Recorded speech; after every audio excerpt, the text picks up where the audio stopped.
react. You whispering my name, thinking I won't be the same. Turn fiction into fact. See what you didn't know, bruises that I'll never show, slipping on your every jab.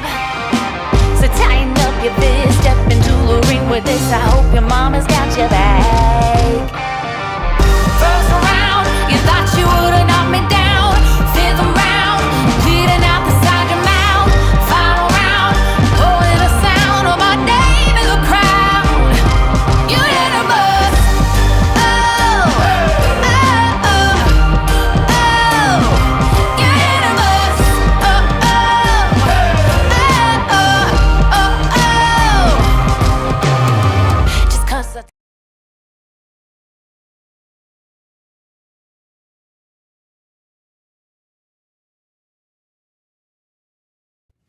Hey Nick, Sean Spicer. I understand there's some controversy brewing about how many subscribers you have on YouTube. You have more subscribers than anybody. Then it's probably the biggest, largest YouTube subscription that anybody's had. But also it's not numbers that matter, Nick. And I know everyone's gonna quibble over this, but it's content, it's quality, and your subscribers are amazing. They're great. They're high quality subscribers, and that's really what you have to look at. Don't just focus on the numbers. I mean, if people are spewing a bunch of fake news, just don't get in the mud. They're amazing folks. Their engagement, the way that they like the videos. Anyway, I hope this puts this to the end. I hope that this controversy is over and we know who the real YouTube subscriber champ is, and it's you, Nick. Photo of you in my mind, on the table under lights. There's no one here but you and I. This neon town is yours and mine. And I said, hey, Caruso. Stayed up through the days and nights. Watch the world get out. Hey, Caruso. Sunlight, freedom in your eyes. Please don't leave now.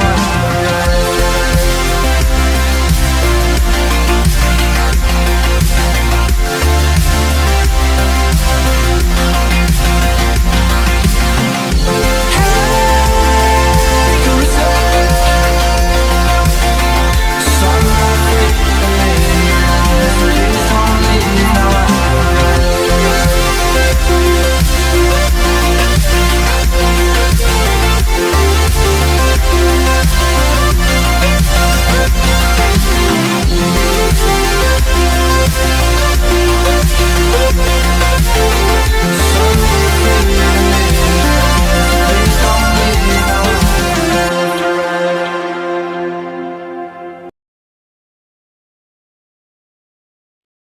Hello, hello, and welcome everyone to After Dark.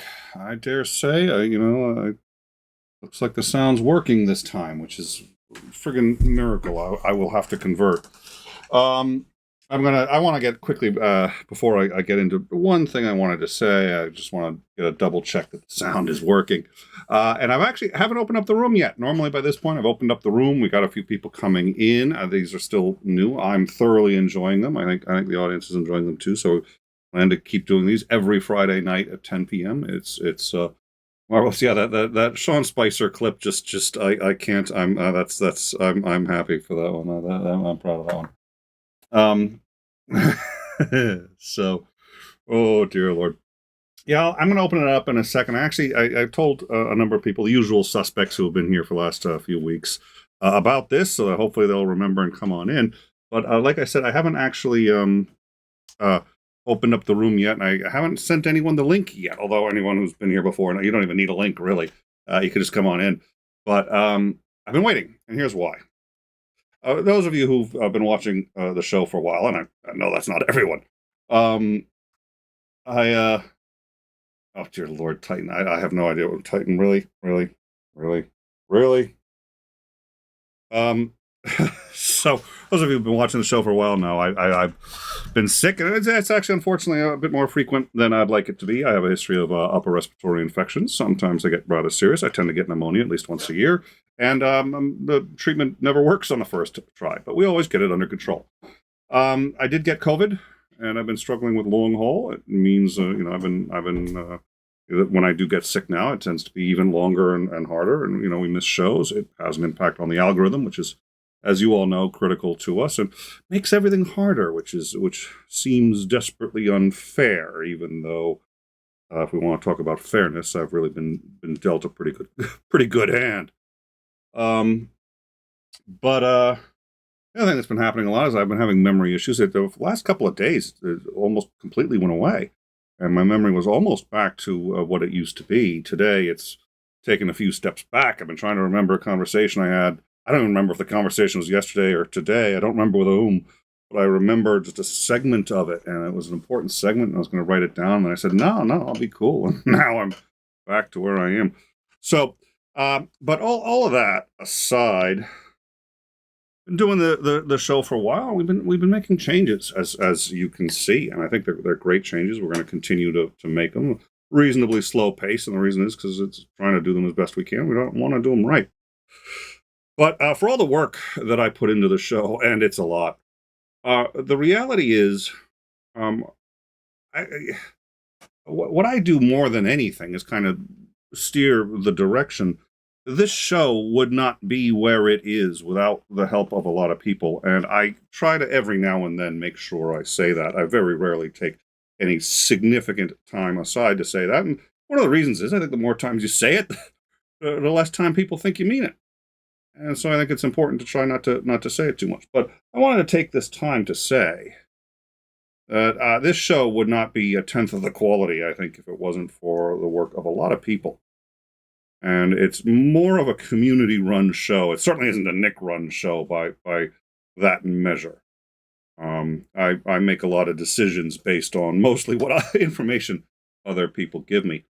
And I am really fortunate to have that. And I try not to let my ego get the better of me, but I do take it a bit as a compliment, because I think those people would not be contributing if they didn't believe that this show could be something, and I'm really the one in charge of that vision. I'm proud of it, and I'm immensely proud of the people who support it. Bregwin is a great example, who just is constantly dropping news on our Discord, and sometimes it's news that we're going to do something about, and she knows where to put that, and sometimes it isn't. She knows where to put that, and it ends up in these places, and she's engaging. She's bringing people to the Discord, and she's constantly she's the one who, more than anyone, makes sure that we're up to date with what's going on. And when I have to prep for a show, I go through the news sharing section and make sure that I got the things I want to get. And what I'm doing is curating. And I go and I research it, and I make sure it is what it appears to be, and all this other stuff, because that's my job. But she's the one who's getting like 80% of the content that's at a minimum the launching pad for us to go off of. Maya, who aside from just being a spectacular mod, both on the Discord and in the on the Discord and in the live chat, aside from always, I'm also making sure that other people know what this show is, and from also contributing to the news and keeping up discussions, and always being there. We have a show that genuinely needs some exceptional circumstances, and with any luck, we're going to have a few coming up where we're saying, you know what, we're going to try something new. And we may have a lot of guests, and we may have a lot of people in the live chat. First one there to make sure it's getting done right. I think I'm pretty lucky. I think the people who watch the show are pretty lucky. So I want to make sure she gets a shout out. There are a number of others. Jake4D, who has been a supporter of the show really practically since day one. This show unfortunately costs money. It makes some money, and there have been times when it's been easily in the black, and there have been times when it hasn't been. So, Jake4D is out there contributing, and when he does too, it makes me feel like, okay, that people appreciate what we do, and that helps my morale. I got morale too. I gotta work sometimes to really keep my enthusiasm up, because there are some hard days. Jake4D has just been awesome. You know, when he comes in and he talks, and he's always got questions, and they're good questions. That's the pain in the ass sometimes. It's like, oh, fuck, he's asking a question I don't know the answer to. Michael is always around. Torito, just, you know, he'll tell you he's not a supporter of the show. I'll tell you, he'll break everybody's balls, especially mine. I have no idea why he's got that interest in it, but holy shit. But I've been around practically since day one. And when my memory starts to fail, he's the first one to tell me, no, you said this, this, this, and this. And by the way, you were wrong in these ways, too. So, a lot of people. I will say, the one who genuinely doesn't care and might even sort of almost rather not get mentioned, he's shit out of luck. He's going to get mentioned tonight, is Titan, who has been our head mod on the Discord and on our forums for a very long time. And the truth is, despite the fact that I had said this once a long time ago, and I had people challenge me and say, no, you're wrong. Fine, prove it. Nobody succeeded yet. My claim is simple: is the best fucking mod on YouTube. There may be a better one out there. There's got to be a better one out there. I mean, YouTube's got a shit ton of mods, but I ain't never seen one.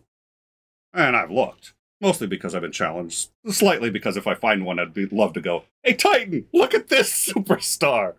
But all that aside, but that aside too, you know, he and I talk regularly, and most of the time it's the show, not always. Sometimes we just shoot the shit on lots of stuff. But all that aside, you know, if I have ideas I want to run by someone, he's usually one of my first go-tos. Actually, when it comes to the show, he's practically always my first go-to. So, you know, and he's been around forever.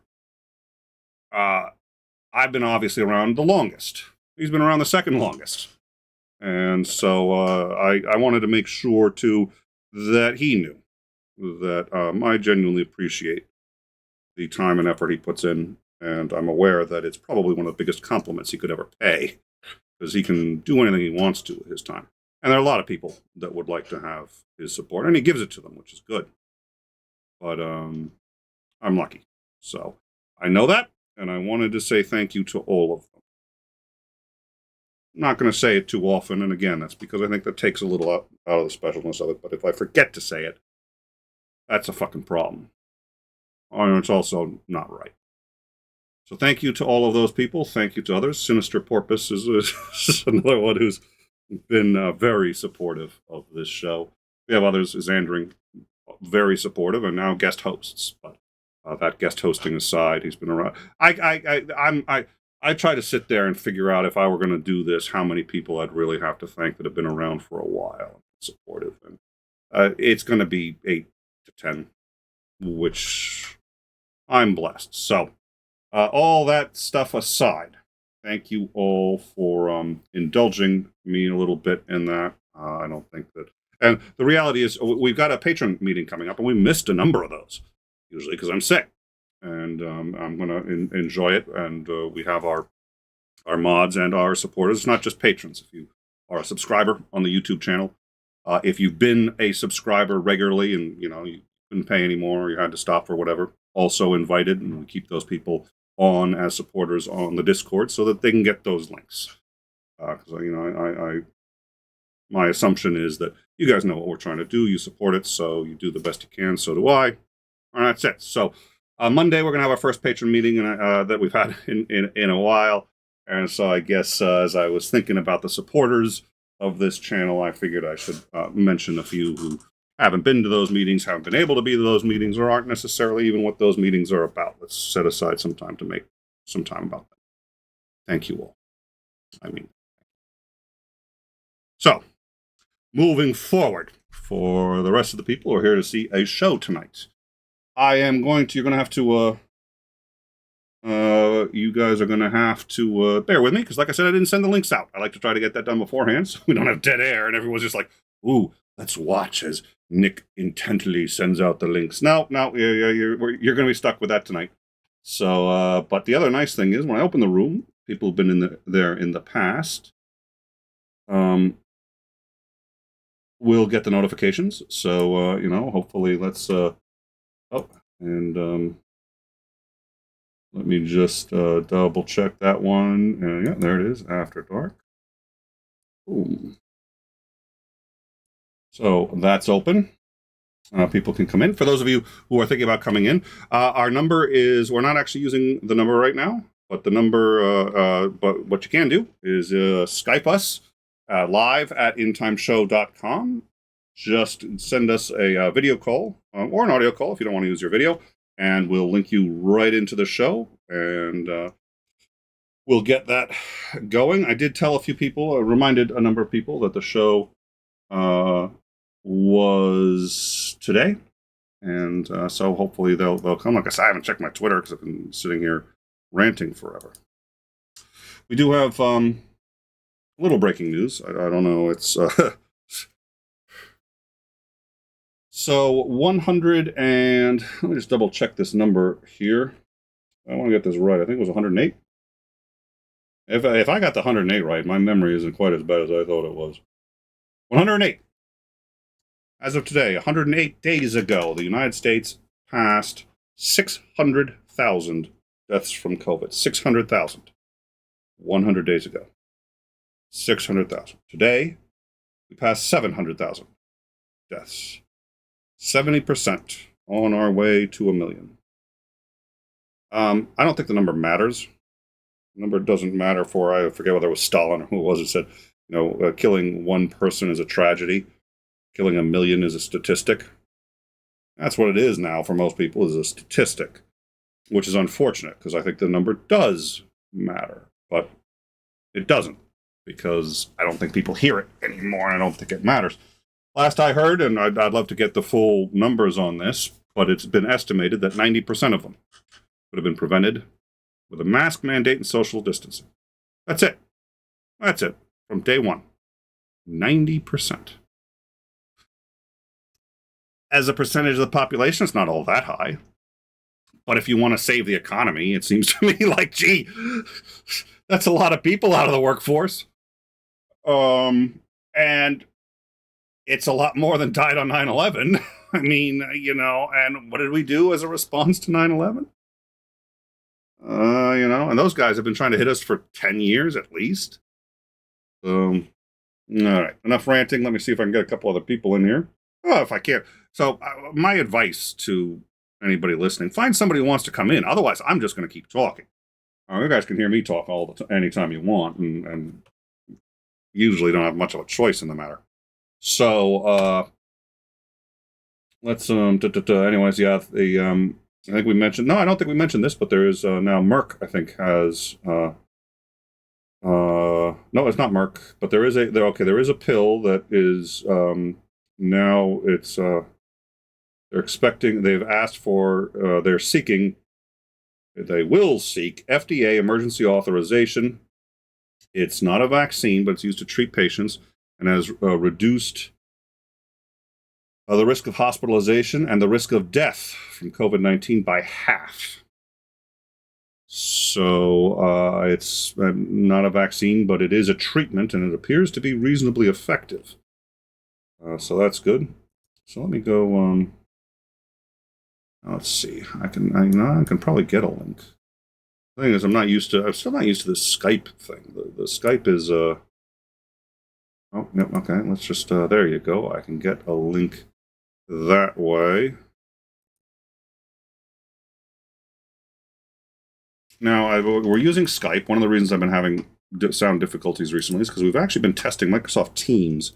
I don't want to switch to Teams all that much because who's ever heard of Teams? We've all heard of Skype, even if we don't use it. Teams, really? And who's actually got an account and who can get on Teams? And by the way, it's Microsoft. That strikes me as at least 3 strikes against it right off the bat. But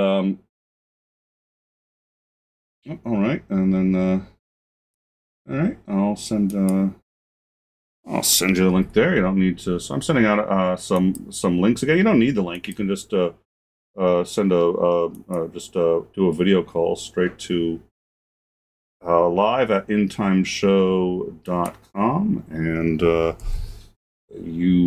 I'll get notified. Oh, and there's one right now. It's Porpoise. How are you? Okay, I see Porpoise. I'm hoping she can hear me. I would imagine she can. I certainly see her.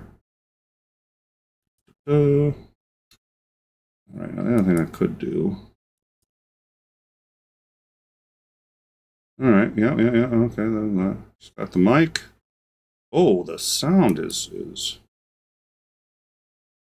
No. Well, that should all be good. So we'll give her a sec to get that sorted out. But what I will do is oh, there you go. Let's just make sure that. There we go. All right, let's see if it's working. I hear you well, and my hope and assumption is they can hear you out there too. Well, give me just a second because I'm missing something. Uh-oh. All right. And we'll get her into it. Well, Microsoft Teams has a lot of advantages. I can control. We've had a few accidental, like people's names get put up. If I put their image up on Skype, if the windows change, their name can accidentally come up, even if it's brief. Teams doesn't do that. Teams solves so many problems that we had, and people can come in on the web client of Teams, so that would be nice. Oh, there we are. Oh, hold on.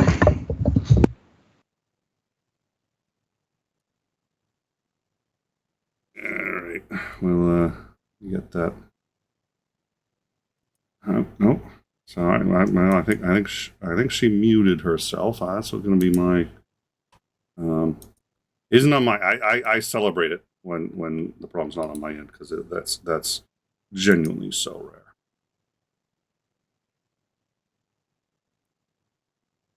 And let's make a little space here for Porpoise.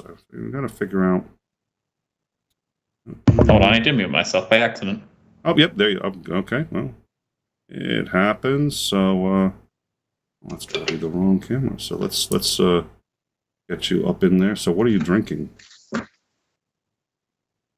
Nuka-Cola Zero. Nuka. Okay. It's Coca-Cola's Nuka-Cola. Yep. No, it's just based on the same thing. That camera somehow just ended up. I'm gonna slide that over, and nobody saw that. Don't tell anyone that saw that. Hold on. All right, there you go. Oh, so how are you? Just finished a pre-calc test. Ooh. Not a huge fan of 𝐂𝐚𝐥𝐿, but well, none of that. It's been so long since I've been in school. Jesus. It's all right. I'm the one that decided to go this route. They just need to have better resources than they do. In terms of like support or the materials, like the books or what? Like the material matching the book would be a good start. Oh shit. Oh well, okay, there you go. That would make things more difficult. All right, I'm sending this to a whole bunch of. I mean, I'd like to see if Seamus is going to make it. Atheist Edge, Neil, Neil 604. He's good about showing up. He's busy and he's got a lot going on, but he has a tendency to drop in every now. I'd love to get Ocean to show up, although it's funny. I like Ocean, and Ocean and I have always gotten along well. I like him a lot, but recently we haven't hung out in a while, and I've heard like a lot of people in a couple of different communities have gotten frustrated with him, and it's so strange for me because that's not what I know of him. But I'm certainly not the end all be all authority on anybody, but. It's just always a little weird. So now, like every time I say, "Oh, it'd be great if Ocean stops by," I realize that there's probably going to be some people who are going to be bothered by that, and that's just a little foreign to me. I think that's all. But is he bothering the right people? Well, if he is, have him on all the.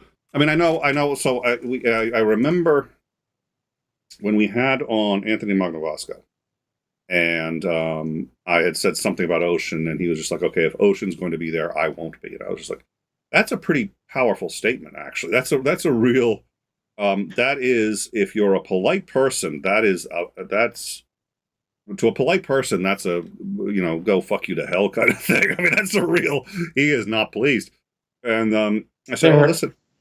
Well, I told him I thought maybe there had been some talking past, or there was a disagreement, and I'd love to help out. And he said, "I'm not interested in that." I was like, "Okay, obviously not going to push it, and presume it seems like he's done his best, but he's not the first I've heard. So it's just sort of like it's just odd." And I've seen a couple of Ocean's recent videos, and I don't think they've been either unreasonable or controversial. In fact, I've liked them. So I don't. But who knows? What are we going to say? Well, the only thing I know that he's been involved in is some losing battle about using the word heathen to describe non-believers in general, because the word has for centuries just meant non-Christian. But that was a while ago, and I don't know if it's still going on.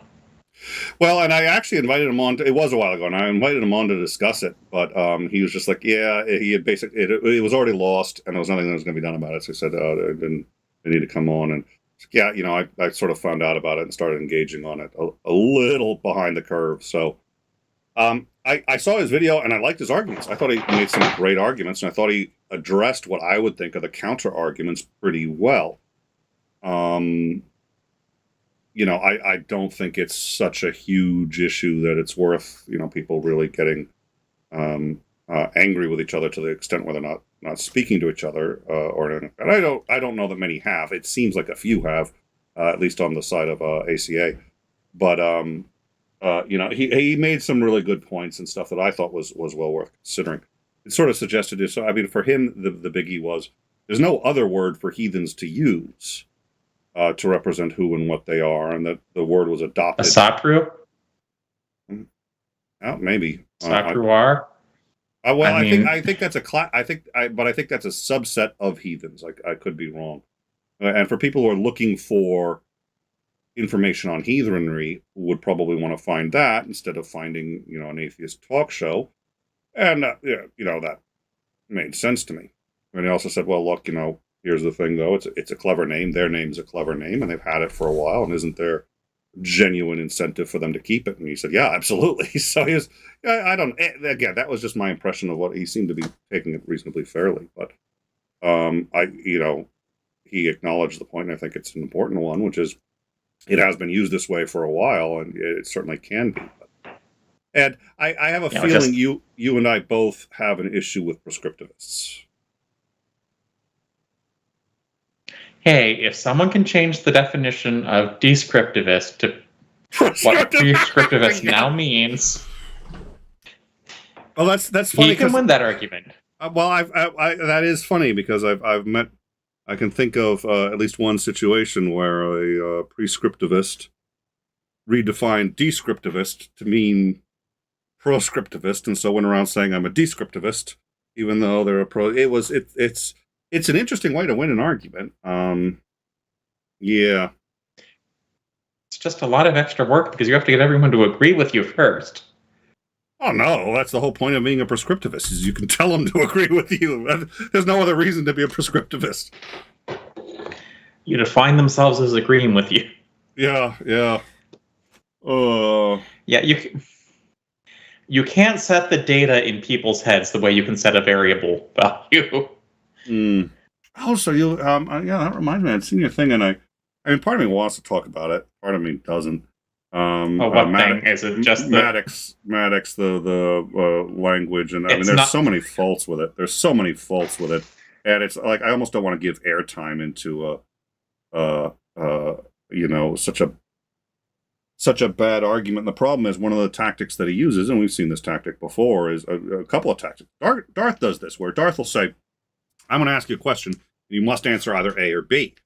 And it's like, yeah, but no, because the way you framed A and B removes nuance, then you're going to use the lack of that nuance as like, it's not A or B. It sounds like it should be, but because of the way you framed it, it ain't.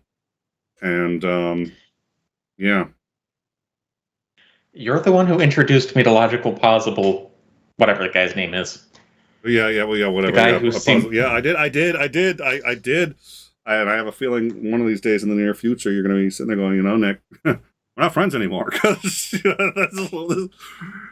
No, I've done all the engagement I want to do with him at this point because he's just...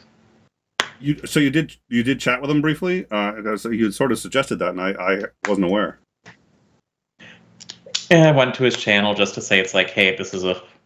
Basically, it's like, hey, this is a false equivalency, and he's like, I've programmed 400 I've programmed for like, I forget, like over 400 programs. I'm like, so what?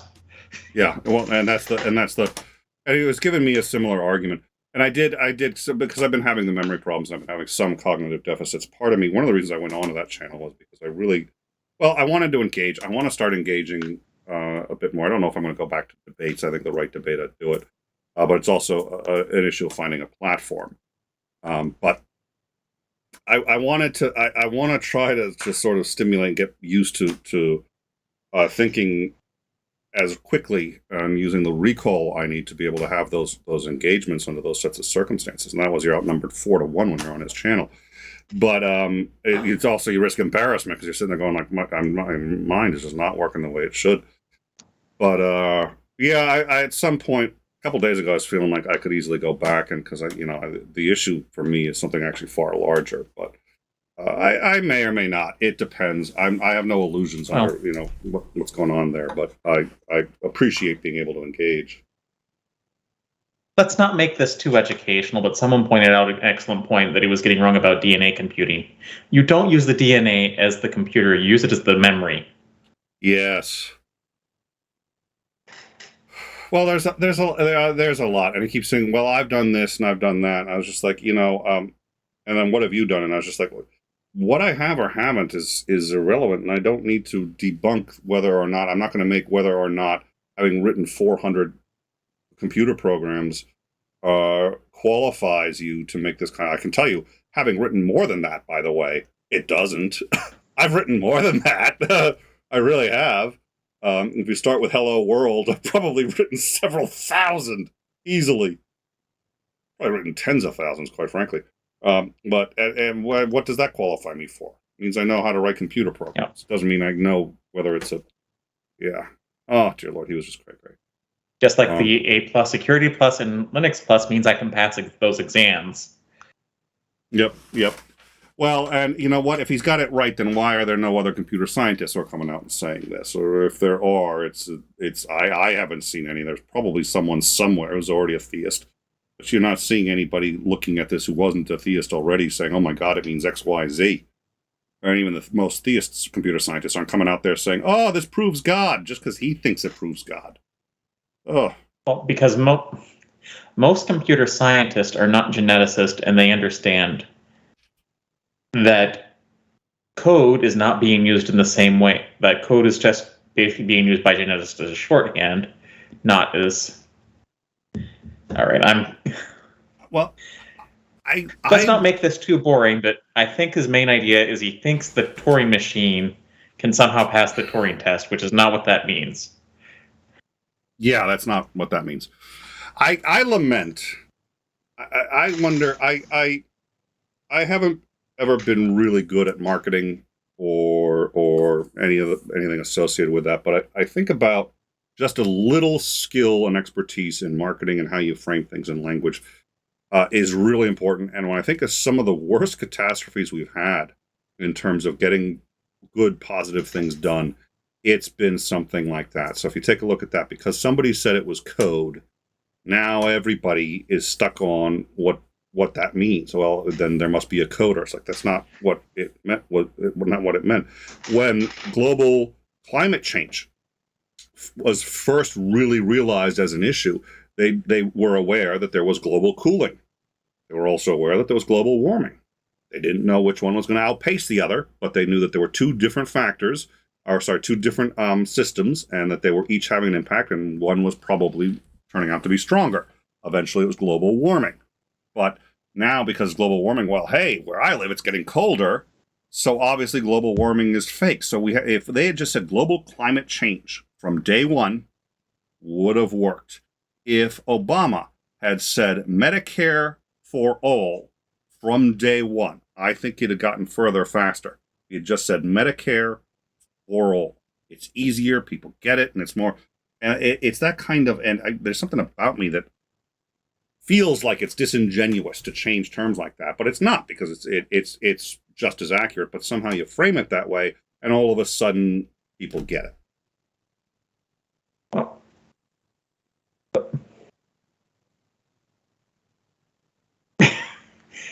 I have a feeling I'm going to bore people if I'm saying he's trying to compare DNA to assembly language. And please feel free to ask questions. An assembly language is unique to each processor, essentially. It's a set of instructions that are very low level. And one instruction may not do very much. So I think he's thinking he's using it as an analogy for DNA, which isn't a bad analogy, but it's an analogy. Yeah, it's an analogy. It's not a what's the term I'm looking for? Sort of, they're not equivalent. And he's trying to say that it proves God. And we've heard this argument before, but this is just a guy who is really tenaciously locked into it, and he thinks he has a deductive proof for God, starting with a deductive proof for why DNA is actually a language in the exact sense that we talk of any computer language. And it's not. It's just not. And I've gone through his proof. And what I really like is, and I try not to, and my credentials, by the way, aren't spectacular. I have a BAs in philosophy and psychology.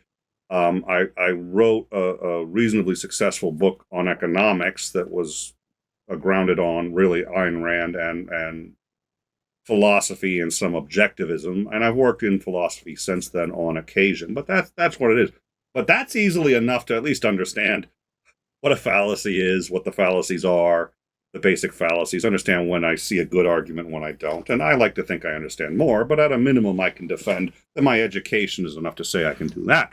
I haven't gotten into it with him because he just sits there and starts talking about why I can't possibly understand his, and if we get into a credentials argument, there's a problem. Let's just get into an argument over facts. When I say something's a fallacy, guess what? It's probably a fallacy. But that's he's not. Yeah. So I'm just sitting there going like, okay, yeah, no, I'm sure I don't know anything about what any of these terms mean. Please continue. We need to get other people in here, but what I got from it is, even though I don't really care, mostly because I don't have a problem with people who want to use, I think it's called the watchmaker argument. It's just a variant of the watchmaker argument, isn't it? I think I think that's where he's going with this. I haven't seen the end of it, but that really kind of has to be. I assume. I don't know. I haven't really. And I mean, the watchmaker argument has those faults, of course, just because. And so there's one fault in the watchmaker argument I don't hear people use often, and I'm trying to figure out if that's because they're onto something that I'm not, or I'm onto something that they're not. But one thing is, yeah, you've got the problem of it's an analogy, not a the universe is not a watch. Second of all, the watchmaker argument was the watch isn't created. In the watchmaker argument, they say, well, somebody created the watch. No, nobody created the watch. Nobody created the watch. The watch was assembled. And what that is to say is that somebody manufactured the components, the gears, so on and so forth. But they didn't create the gears either, because they used metals that already existed. They didn't take something out of thin air, and then all of a sudden you got it. They didn't sit there and say, oh, here's iron. Let me just, poof, I have iron now. Poof, I just turned it into a gear. No, they had to get iron out of the ground. The iron already existed. All of the elements for the watch already existed. Nobody created anything. They rearranged or reorganized or worked on all components that existed. So hold on. Oh, all right. Daryl said something I wanted to address in chat. Please. Daryl, in DNA computing, the DNA is used as memory, essentially the RAM. So yeah, the DNA is being used as RAM. It's not. It's basically just storage. It's just a way to store things. So the DNA states ostensibly is I guess is what you're saying. I don't know enough to, but so the DNA is just held in a different state, and that is the storage. Because I mean that's all. It's not calculating anything. It's not performing calculations. It's just, and that's sort of quantum computing too. And quantum computing, what you're actually the biggie about quantum computing is right now, all memory can only hold one piece of information actually, and that's a 1. And then we use the 0 too because the fact that it's not holding information is also information. So it's either empty or it's got something. So it's either a 0 or a 1. So it can only hold one piece of information. And whether or not it's holding any information gives us really 2 pieces. So we that's it. That's the binary system, and that's it. That's all you've got with memory. But you combine enough of those, boy, you can do a lot with it. In quantum computing, at a minimum, you start with 1 qubit holding, I want to say 16 pieces of information. And that's the base. You can get up to 32 easily, and possibly much, much higher in 1 qubit. So that makes these things so much more powerful. It's staggering. And then with DNA, ostensibly, I would assume you're holding four pieces of information. I would assume in DNA. That would be my guess. I don't really know how it's done, but if you know how it pairs up, it does go into binary quite nicely. Yeah, if you want to do it that way. That's my. I'm not an expert, so we're opining. So, but with the watchmaker, so am I. Yeah, we're gonna speak way above our level. With the watchmaker argument, the thing about that is when we talk about the watch is created, when we talk about the universe created, that's equivocation. We are talking about created in 2 different senses. According to the theist, God created the universe ostensibly out of nothing. Nobody created the watch out of nothing. Nobody created the watch in that sense. The watch was assembled. It was constructed from components that already existed. The universe ostensibly was created out of nothing. Nobody's ever done that. Nobody's ever seen that. So to say that you could compare a watch and putting a watch together, assembling one from its base components, with creating an entire universe and the laws of logic and everything like that out of nothing, they are not comparable. You cannot, the argument is so flawed on that sense alone. And I don't know why I don't hear that argument much. Either nobody else has thought of it, which I think is odd and unlikely, or there's a good counter to it that I haven't thought of, which is far more likely. Well, I appreciate it. I was thinking about that. Anyways, I know you know more about computers than I do, so I figured I'd pass that thing on to you. Because like, I'm looking at this, it makes no sense to me. So I was like, let me see what you have to say. I don't want to say it's because it doesn't make any sense whatsoever, because I think I know what he's trying to get at. But on the other hand, what I'm trying to do right now is learn machine learning, which has nothing to do with DNA computing. And, it's not like I'm not, even Landon Curtinel is a good example. I'm not him. He would probably know more than I do because I think he has a master's degree at least. Even my... Well, and he's a genius. I mean, let's not, he is a genius. We've had him on a lot, and his background knowledge on so many topics is utterly insane. But from what I gather, he doesn't know much about DNA computing either, and I think that's something NASA's working on as a possible way to deal with long-term storage on space voyages. Or one possibility they're looking into. I think they've decided to go with nano vacuum tubes, which are interesting, but... Yeah, yeah, please. But I've got a long way to go before even getting my bachelor's at this point, so... And I do what let me, oh, please, yeah. But at least it interests me, which a lot of... Sorry, go ahead. We can't, so I'm going to do right now, just because I wanted to remind people that this is an open hang. Anyone can join. It's live at intimeshow.com on Skype, so just Skype us. Do a video call to live at intimeshow.com. I can conference you in. Right now, we're not using any other methods for coming in, but if anybody wants to come in that way, you can. Porpoise and I are having a good conversation, but it's open, so anyone who wants to come in, come join us. I am going to send out a couple more links. I sent out a whole bunch. Yes, but please make it more interesting. So there we go. Oh, you know what? I'll hit. You know who? Well, I'll hit. Yeah, I'll hit a few. So I'm trying not to. You Join know, the solipsis. The solipsism. Yeah. Join the solipsism club. So oh, there you go. Sent one out to Xander. Yeah. Well, a solipsism support person, but Oh yeah. well, what I got to do is I got to get better about telling people well in advance. You know, it's like it usually like what I've been doing is like 20 minutes before the show, like, hey, we're going live in 20 minutes. It's like, okay, how many people can really? And this is still new. Doing this on Fridays is still new. So, I mean, once I'm doing it every Friday, I think that's one thing. But right now, it's like, yeah, let people know a couple days in advance. You know, might not be a bad idea. But if someone could stomach having LPP on, yeah, and he would talk to me, and I could stomach talking to him because the guy's kind of an arrogant. The guy's arrogant. I would just love to have a chat with him about why he's wrong. That was also one of my goals, to see if I could actually like have a chat with him without getting booted.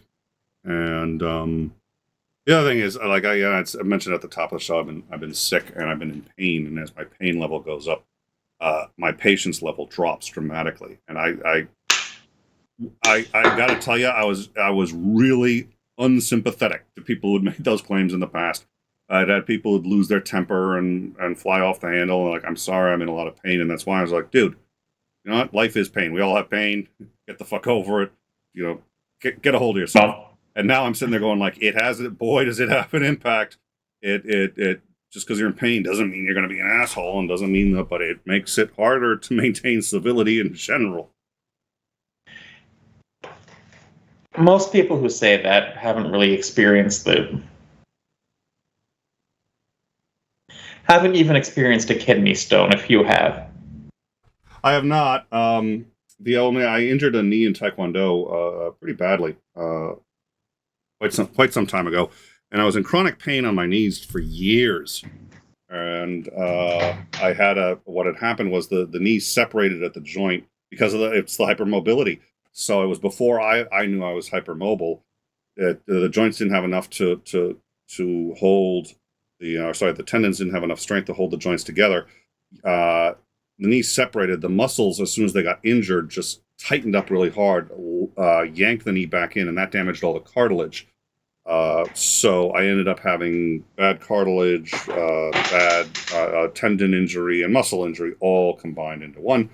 So that was, but you know what? It's gotten now so that I can walk just fine. But I remember that. And what that usually did to me was, it didn't make me more grumpy. It just made me more likely to sometimes I just got so tired of always being in pain and not being able to walk right and all this other stuff that I'd break down crying and fall on the floor and curl up in a ball and cry, which was another reason why I was like, okay, that's a better answer than flying off the handle. Let me interrupt real quick. Bregwin and Maya, you came in a little late. I'm hoping you will catch the first 5 minutes of the show. Please, if you haven't caught the first 5 minutes of the show, if you did not come up to the first 5 minutes, I would like you to go catch the first 5 minutes before seeing the rest of the show live. Anyways, what were you going to say, Sinister? Oh, just that I had a slightly different problem a few years ago when I had a job handing out samples to people at Sam's Club,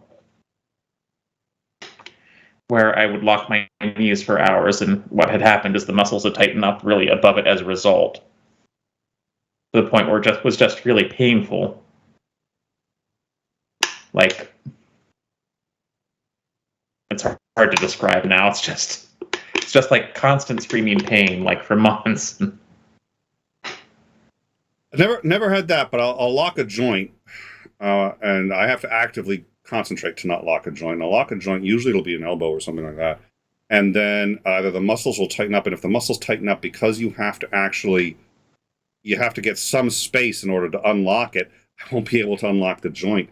And then usually I have to get the other arm, push on the elbow, and then poof, pop it out so I can start moving again. And it doesn't hurt, but it's really uncomfortable, and it's a little scary because it feels like it's going to hurt a lot. And no matter how many times I've done it, there's always this real dissonance between the fact I'm about to smack one of my own joints reasonably hard, and it's locked, and I'm just like, it feels like I'm going to break it. But it pops out, and I'm moving again, so there you go. Or when you move something too far and then it starts hurting, you have to remember to move your leg or move that joint to a different position. That's a fun one. Yeah. Oh, or when you separate your shoulder in your sleep, I do that all the time. My shoulder will actually go into my body. So if I'm on this thing, it's just the whole joint actually presses in, and oh dear Lord. Oh crap! Maya figured it out. Son of a bitch. I won't try that again, I guess.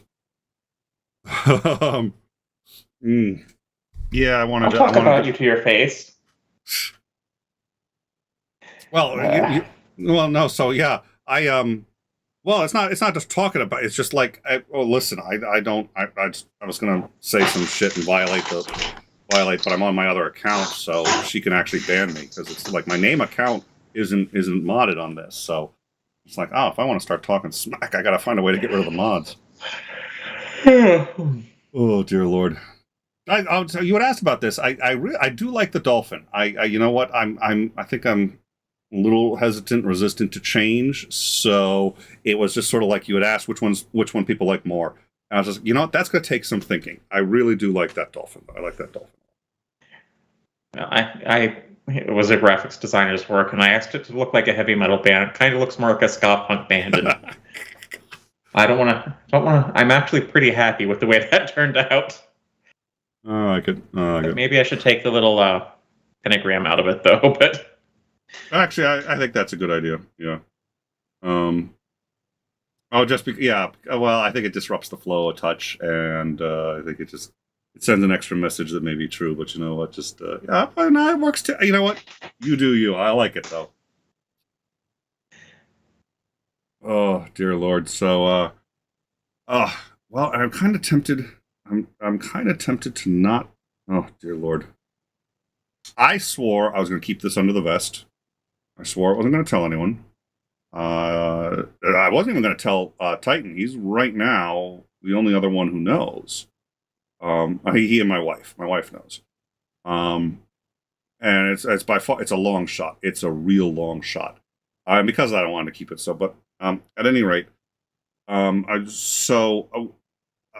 years ago, there was a friend of mine who we were just getting to know each other. Actually, I mean, I considered him a friend, but it was still kind of a new relationship. But he got along well with me. He got along well with Ansgar, and he had access to some of the best scientists in the country. Spoke regularly with Lawrence Krauss, and could land Lawrence Krauss on a show if he wanted, and could land Neil deGrasse Tyson on a show if he wanted, and had actually been trying to get Neil deGrasse Tyson for a friend of his. But that ended up not working out. And he said, and in part because Neil had seen the other guy's programming and said, some of this gets a little blue for me. I don't know if I want to do it.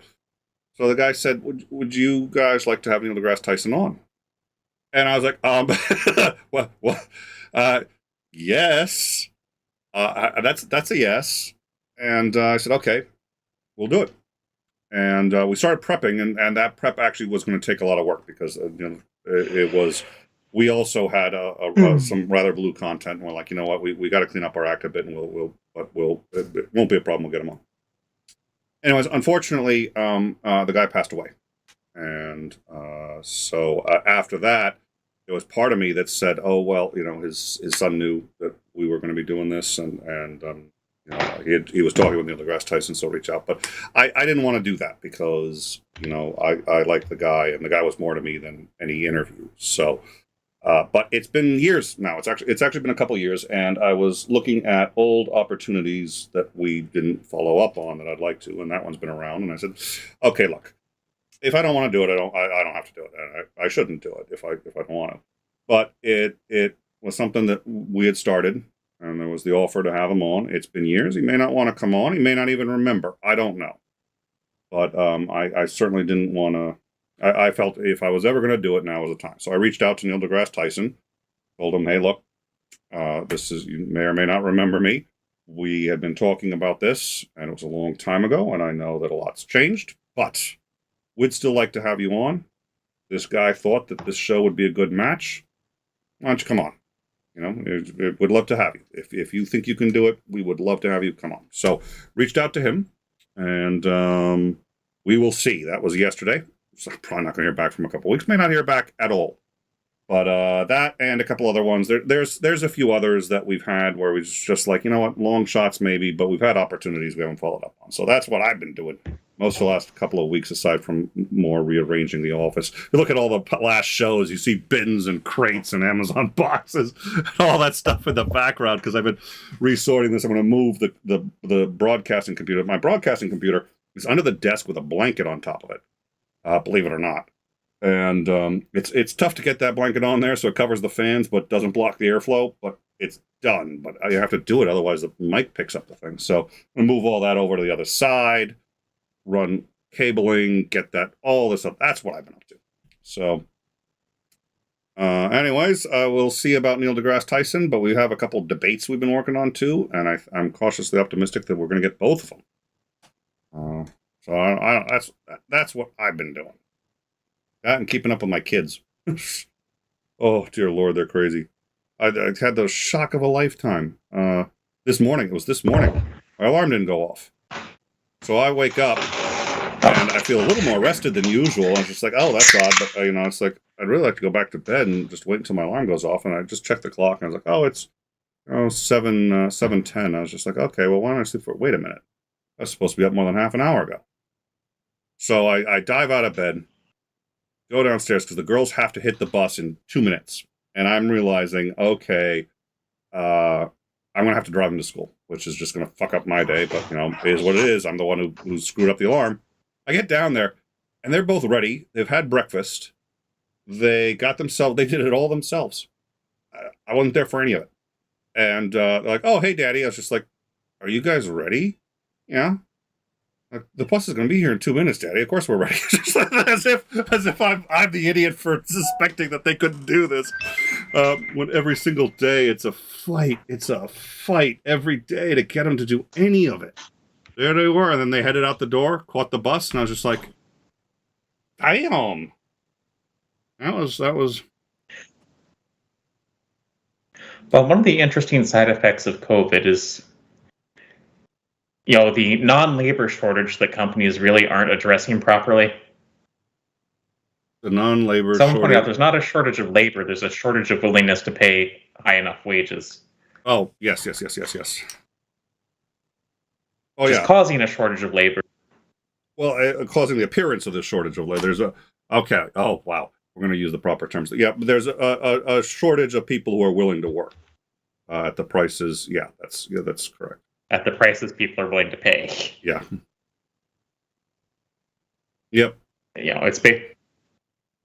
It comes down to a supply and demand problem. There's a demand for labor.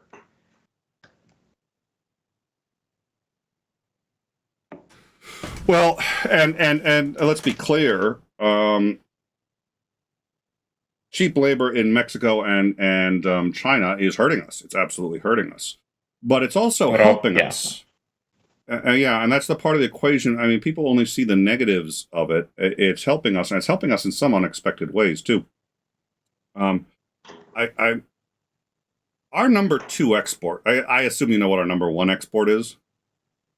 Well, I know in Indiana it's corn meth and college graduates. I mean, for the U.S., what the number 1 export is for the United States of America. Idiots. Okay, so the number two. I mean, I don't know what the actual export is, but Weapons. That includes guns, military aircraft, tanks, stuff like that. We supply. I also know. Both sides of many wars. Yeah. And I also know food is one of our biggest exports.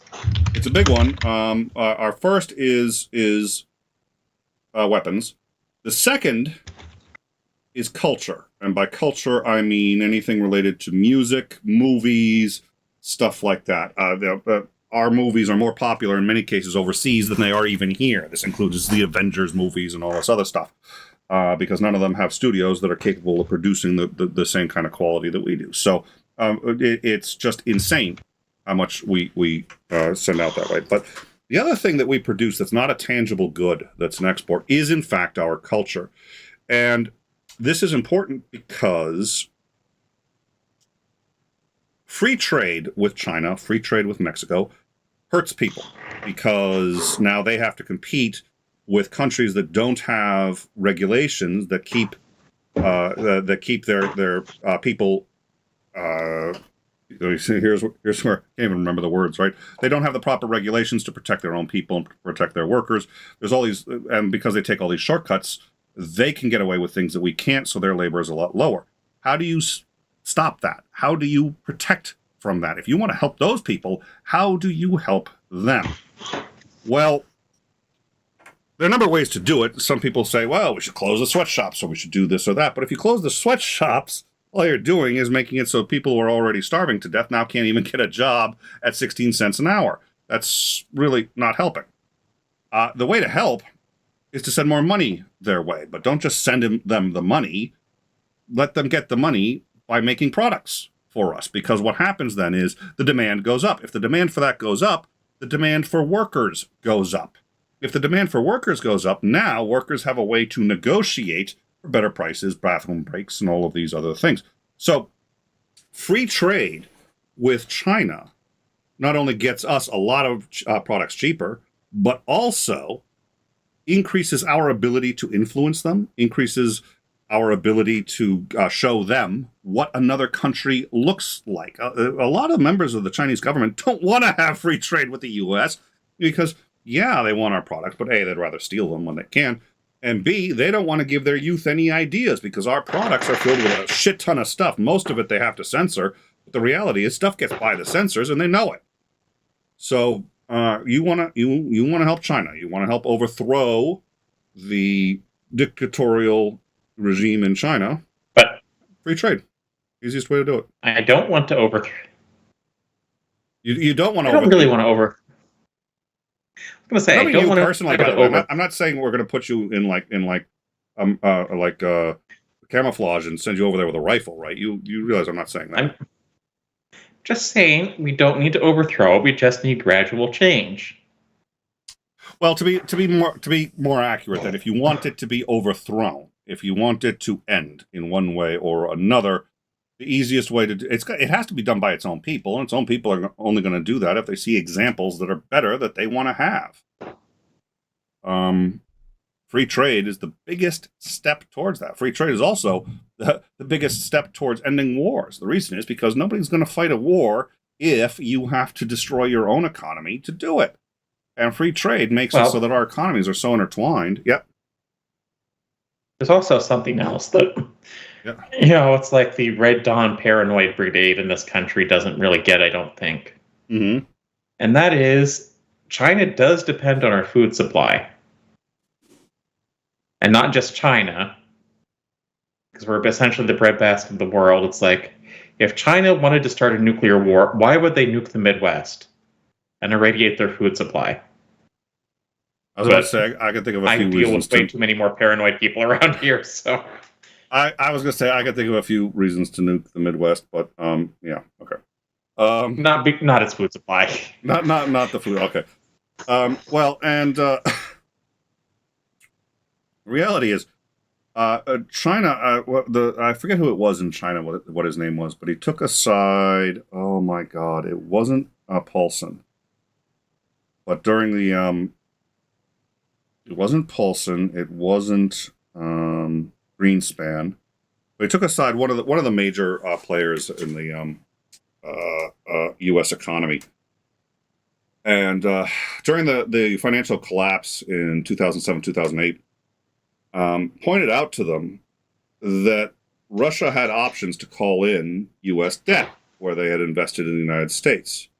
And if they called in that debt at that point, they could end the United States because that'd end our economy. We wouldn't be able to trade. The dollars would become absolutely worthless. Nothing but actual food and water would have value. We couldn't trade with other countries. We couldn't trade amongst ourselves. They could end us.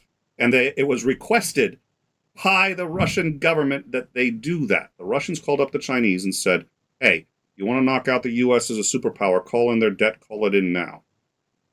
It looks to me like China considered it. The reason they didn't is because if they made it seem like, oh, they didn't because we're friends and they don't want to play hardball rules like that. That's horseshit.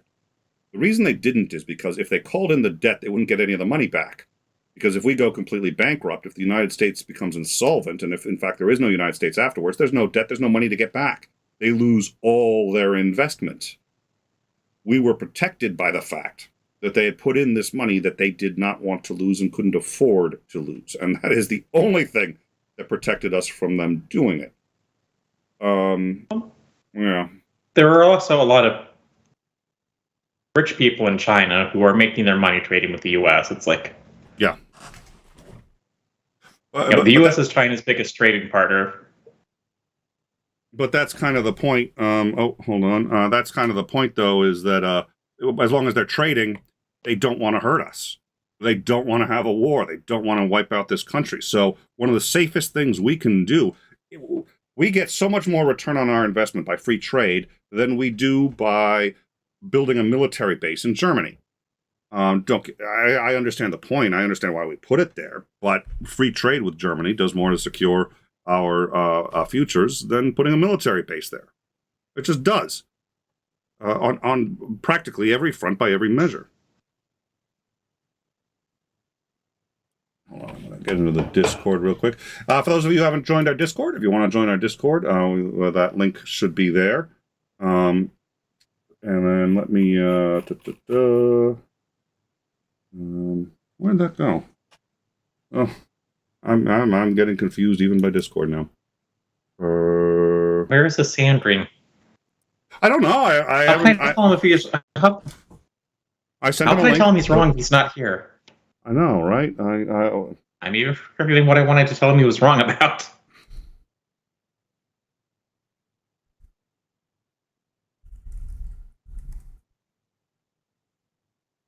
Don't we get a lot of? I don't know if we get a lot of Chinese college students. I know we get a lot of Indian college students.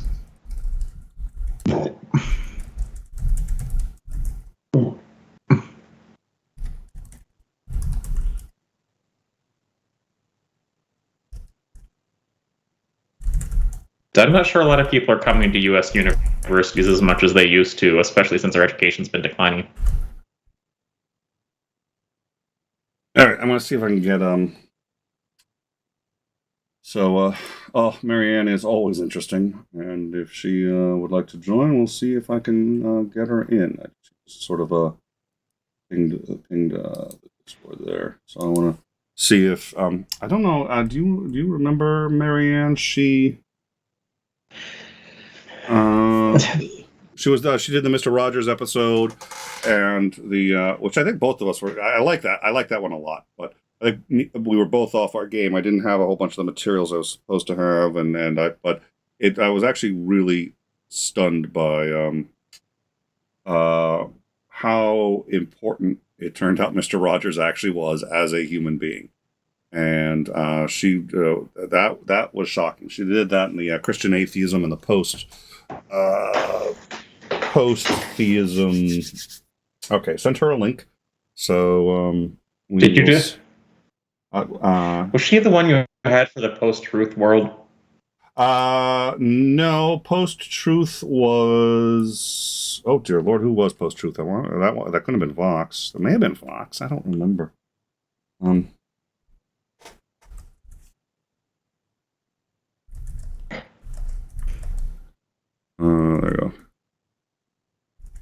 All right, so she'll probably join us in a minute. China does do a lot of currency manipulation that they shouldn't do, too.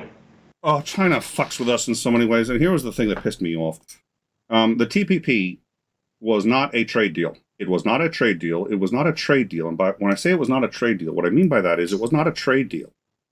The Trans-Pacific Partnership, in fact, also wasn't called the Trans-Pacific Trade Deal, in part because it wasn't a trade deal and they didn't want the confusion, even though the fact it had to be a trade deal. It was legally, the only way to do it would be to call it a trade deal. But it was a trade deal in the same way that the quarantine of Cuba was a quarantine and not an illegal blockade that constitutes an act of war. Because a blockade is an act of war, and we couldn't have war with Cuba, we issued a quarantine. This gets back to prescriptivism. Well, like, yes, the word quarantine is what that's okay. The Trans-Pacific Partnership, if you look at it as a trade deal, this was one of the few times Trump got something right. He looked at it and said, it's not a very good trade deal. Yeah, I'm sorry. I had to say. Sorry, I should have let you continue. I'm trying to get better about that. Oh, no, that's okay. But you're right. And when I said Trump got something right, that requires an interjection. But yeah. But what he got right was it wasn't a particularly good deal. It wasn't. It was as far as deals go, it wasn't even an average deal. It was a deal that really didn't improve our standing any. It wasn't. It didn't help us. So if as a trade deal, it wasn't very good because we didn't get anything out of it really, and neither did any of the other countries who were participating in the TPP. So he said, "I'm gonna nix it." Well, right, but as a tech person, there was a reason to oppose the TTP. Oh. TPP, and that's because they had anti-net neutrality provisions in it that were even worse than what Ajit Pai, chairman of Verizon Shill, allowed. Oh, Jesus, that I did not know. But the goal of the TPP was, yeah, saying it's no, Maya. I'm saying, you know what? All right, I need to get a mod account that can actually. All right. So. What it was actually an act of war. The TPP was a way to enforce intellectual property rights in China. And anytime China started to get out of line, not just with the intellectual property rights, but with anything else that they were doing, including, by the way, their expansion, creating the artificial islands and military bases and so on and so forth. Anytime they start to get out of the way, get out of control, it's illegal. It's actually an act of war to go to other countries and collaboratively and punitively punish a country for what they're doing to you that you don't like. There's no mechanism for this that isn't an act of war. What the TPP did was it was a, quote, trade deal that said that if somebody engages in unfair or predatory trade practices against one of us, all of us respond. Because it's a trade deal, then when China does something to us that affects us negatively, as long as we can say it's a trade issue, which, especially with intellectual property, that's exactly what it is. Okay, Porpoise, I hear you a lot in the background. It was actually after the war. Marianne, can you was that turn Marianne? off the background noise? Is she in here? I didn't even. Well, she may be. No, I don't know. Let's see. Oh, she's got to be in here. Yep. I didn't even notice. Oh, she slid right in. How did I not? It's on the wrong. Okay. I just hate this. But at any rate, yeah, so the idea was we could apply pressure. And then what happens is no other country will trade with China. China has to get all of their, most of their trade from those partners that were in the TPP. So if all of them end up blocking China, all of a sudden now China has to correct the problem because they've just lost all their trading partners except for one. I think it's North Korea. So yeah, I think it's Marianne. So Marianne, yeah, Marianne, we're getting bad sound in from you, I think. All right, I muted Marianne. Yeah, just mute the stream. Yeah, is she listening into? Marianne may be listening to the stream and has us on speaker. Sorry. So I have I've muted you, Marianne, and once you turn off the, I think you should be able to unmute. No, she's watching something else. She's two-timing us.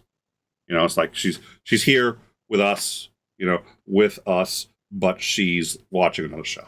I'm not her. I'm not offended. It's not, I understand. It's not. We all understand. We all need to watch ContraPoints. All right. Yeah, sorry, I should have gotten to that earlier. I heard that, and I should have gotten to that sooner. So, we'll get her sorted, and she may also have just connected and then gone away to go deal with something. So, everyone in chat, just let Sandry know he's wrong.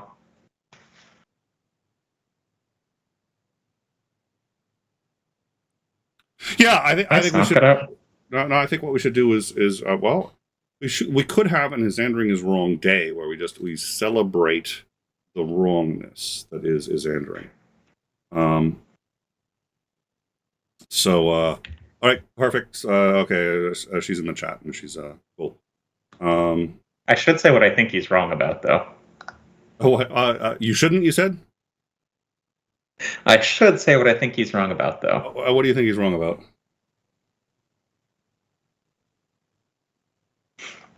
And he said it's like we have to give up our standard of living.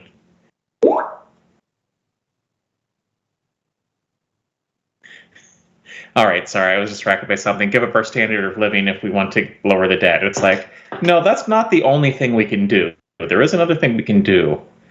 We can raise taxes on everyone and have European levels of taxation.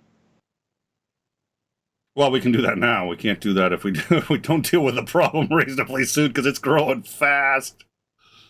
Oh yeah, we need. Oh yeah. Well, I mean, we didn't go dark, so I guess there's that. But I don't. So here's the problem. I think in a two-party system, you will always end up with polarization and brinksmanship. Brinksmanship is utterly impossible to avoid in a two-party system because you can't draw power from anywhere else. So, the most reliable system of governing has three parties or more. I don't see how we could possibly get a third party and or keep a third party. The other two would do anything to stop it. So I don't see that happening. So I don't know how we solve these problems. Well, in Ghost in the Shell, the most recent Ghost in the Shell, they have a global default, but I genuinely considered, I think it was yesterday or the day before, for the first time ever, we talk about this, the great American experiment. And it's always assumed, I've always sort of assumed we've gotten sort of this far and we've done so well, it's going to work. We're going to be around a while. Just a couple of days ago, I actually genuinely, without meaning to, your chair's almost as loud as mine. Without even meaning to, I just started to entertain the reality that this might not work, because I will be honest, and we had this discussion earlier when we were talking about parliamentary systems. I will be honest. I don't think a two-party system can survive. So unless we switch to a three-party system, and we have to do it by an act of either Congress or somebody, because there are rules for making a third party, but the fact is we used to have more parties, and they got absorbed. The way our system works, especially with a presidential system, or presidential where it's winner takes all, it's winner takes all.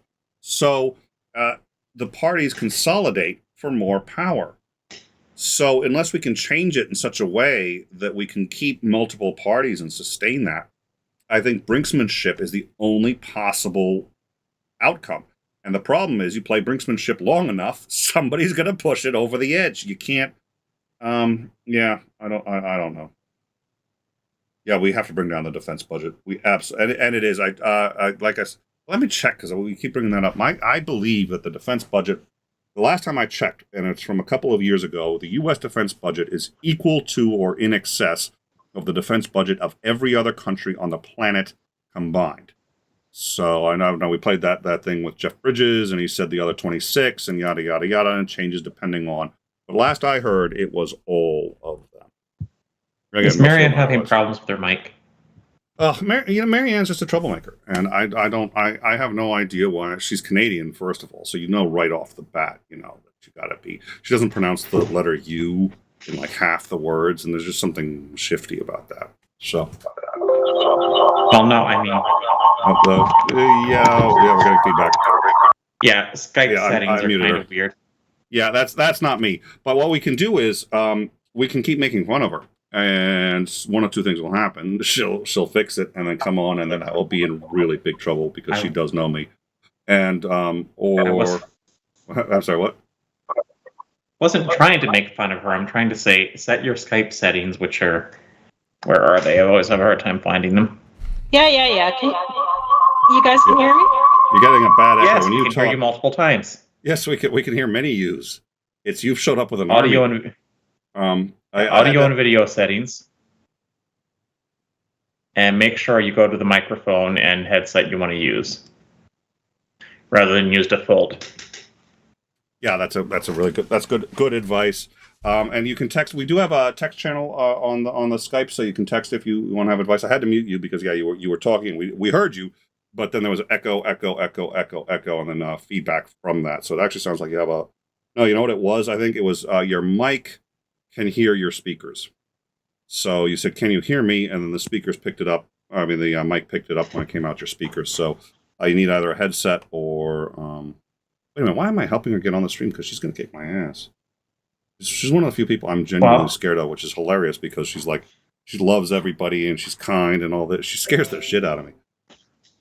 Actually, she reminds me of like a PBS employee trying to do a pledge drive. That's a good. You hit the nail on the head. But those are those two, right? The people who are really bombastic and loud and strong. Sometimes they do that to compensate, and they're you could push them over with a feather. Sometimes they're real assholes, and sometimes that's just the way they are. There's any number of things.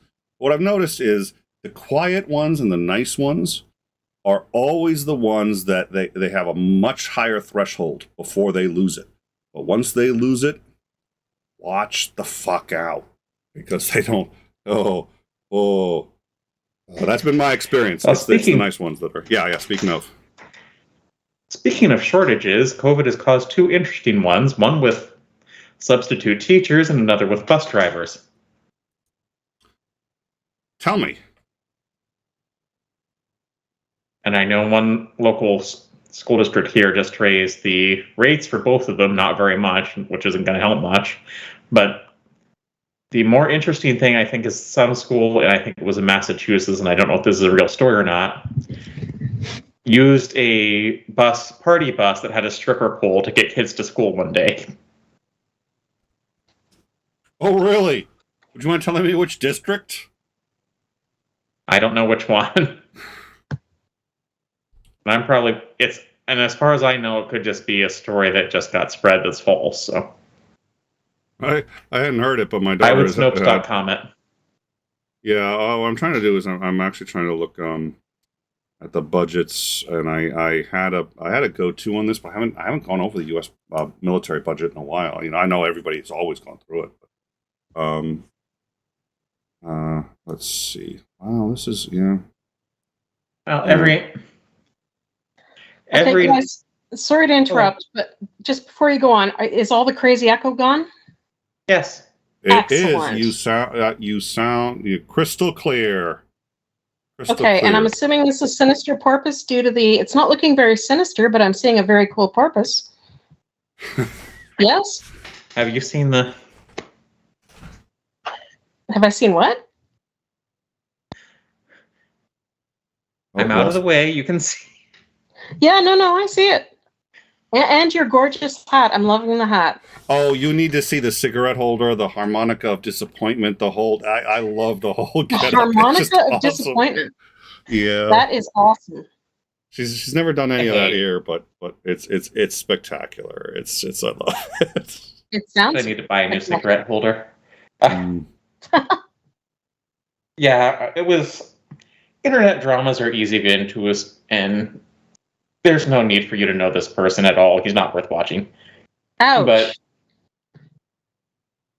he dubbed a harmonica of mine. He made an account called Disappointment Harmonica, and I'm like, if you were rearrange this to Harmonica of Disappointment, it sounds like a D&D cursed magic item.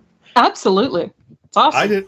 I did not realize that's where it got its name. So that's learn something new every day. I always just liked it. I liked the concept, the harmonic, and whatever you're talking about something that was drama related, where somebody was just doing something like, I'm going to break out the harmonica of disappointment. I was just like, oh God.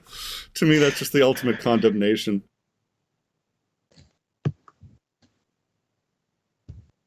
So let me US.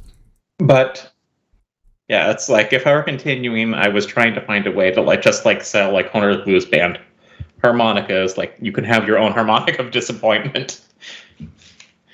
But I don't think Honer wants to be associated with that.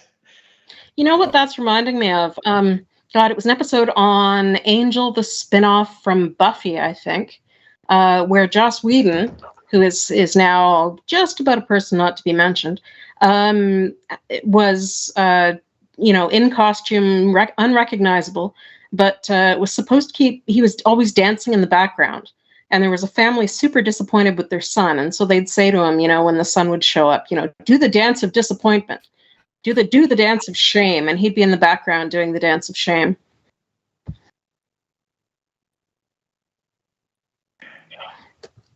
Yeah, I never saw. Well, I shouldn't say this. I'm going to get. It doesn't happen much anymore. But people used to say, "Oh, did you see this episode of Buffy and all this other stuff?" I was like, "No, I've never seen a single episode of Buffy. Never seen it." And that, especially with the circles I hung out in, I was ostracized. That was a big no-no. Well, the thing with shows like Buffy is that however, what is it? God, 25, 30 years later, I don't know how far on we are. But at the time, it was super groundbreaking. Well, yeah, okay, not that far. But at the time, it was some of the stuff they were doing was super groundbreaking. The thing is, it's been done so much since that if you try to watch it now, you just kind of roll your eyes and say, this is just a cheesy version of what we're used to. What's great about this? But what's great is that they were the first to try some of this stuff. So, for example, an episode that was completely silent for the first 2/3, right? Or a musical, which, musicals are all over the place, but doing a television episode that was a musical was weird. So they did a lot of weird stuff at the time that was fantastic. And I think that's what was great about the show. And now it just doesn't come across the same way. So I feel if you weren't in it at the time, you can watch it, but you're going to miss a lot of what was so stunning at the time. Well, there's also, first of all, I have one question. I have a feeling if I send you money, so many dollars per year, you're going to promise me something. Me? Oh yeah, sorry, I did hear the comment about the PBS. That's fantastic. If there's one thing I aspire to when people hear me talk, it's that I'm some kind of, that I'm in a pledge drive. That's high on the list. I didn't even catch it. I didn't catch the callback there until you caught it well before I did. Yeah. Ooh. Anywho, I'm not stopping you from sending me money. Just so you know. I mean, Nick knows how to reach me, so anytime, by all means. Yes, if you send her $120 per year, you get this fabulous Mountain Dew can. Yeah. I'm sure I could do better than a Mountain Dew can, but if anyone's got any ideas, I'm up for it. All right, and by the way, we have more window space. So nobody else has turned on their cameras. If you want to turn on your camera, great. I should probably open up more window spaces anyway, and then just put people in it. But I gotta tell you, it is a kindness that I'm not turning on my camera right now. I've just spent most of the evening scrubbing the guinea pig cage. I am covered in hay and poop and all kinds of nastiness, and this is not a good picture right now. So this is a true kindness to you and your followers. I wouldn't want to hurt your following. Oh, me, you don't give a shit about, but I get it. Yeah, well, yes, it's a kindness to your followers. Okay. So, and I just got Bregwin just dropped in the news section there. Yeah, Massachusetts high school was forced to use party bus with a stripper pole. It was the Brook Charter School in Boston. So it was well, wasn't my kid's school, but quite frankly, I know that they've been having they have a substitute bus driver for the last 3 weeks, 2 weeks, at least 2 weeks. And oh my God, this person has caused some problems. But it's not a stripper pole, so I guess it's a level up. It's Massachusetts. We're doing better. How are you, Ollie? I'm doing all right. What's going on? Oh, same Can old. you guys same hear old? me? Yes, we can. Cool. Oh my! It's the first time I'm in a Skype meeting, so I'm not sure exactly what's going on here. But I'll get you sorted out. And Oliver will tell you what you can get at the $60 level. what? Why would I know what you can get at the $60 level?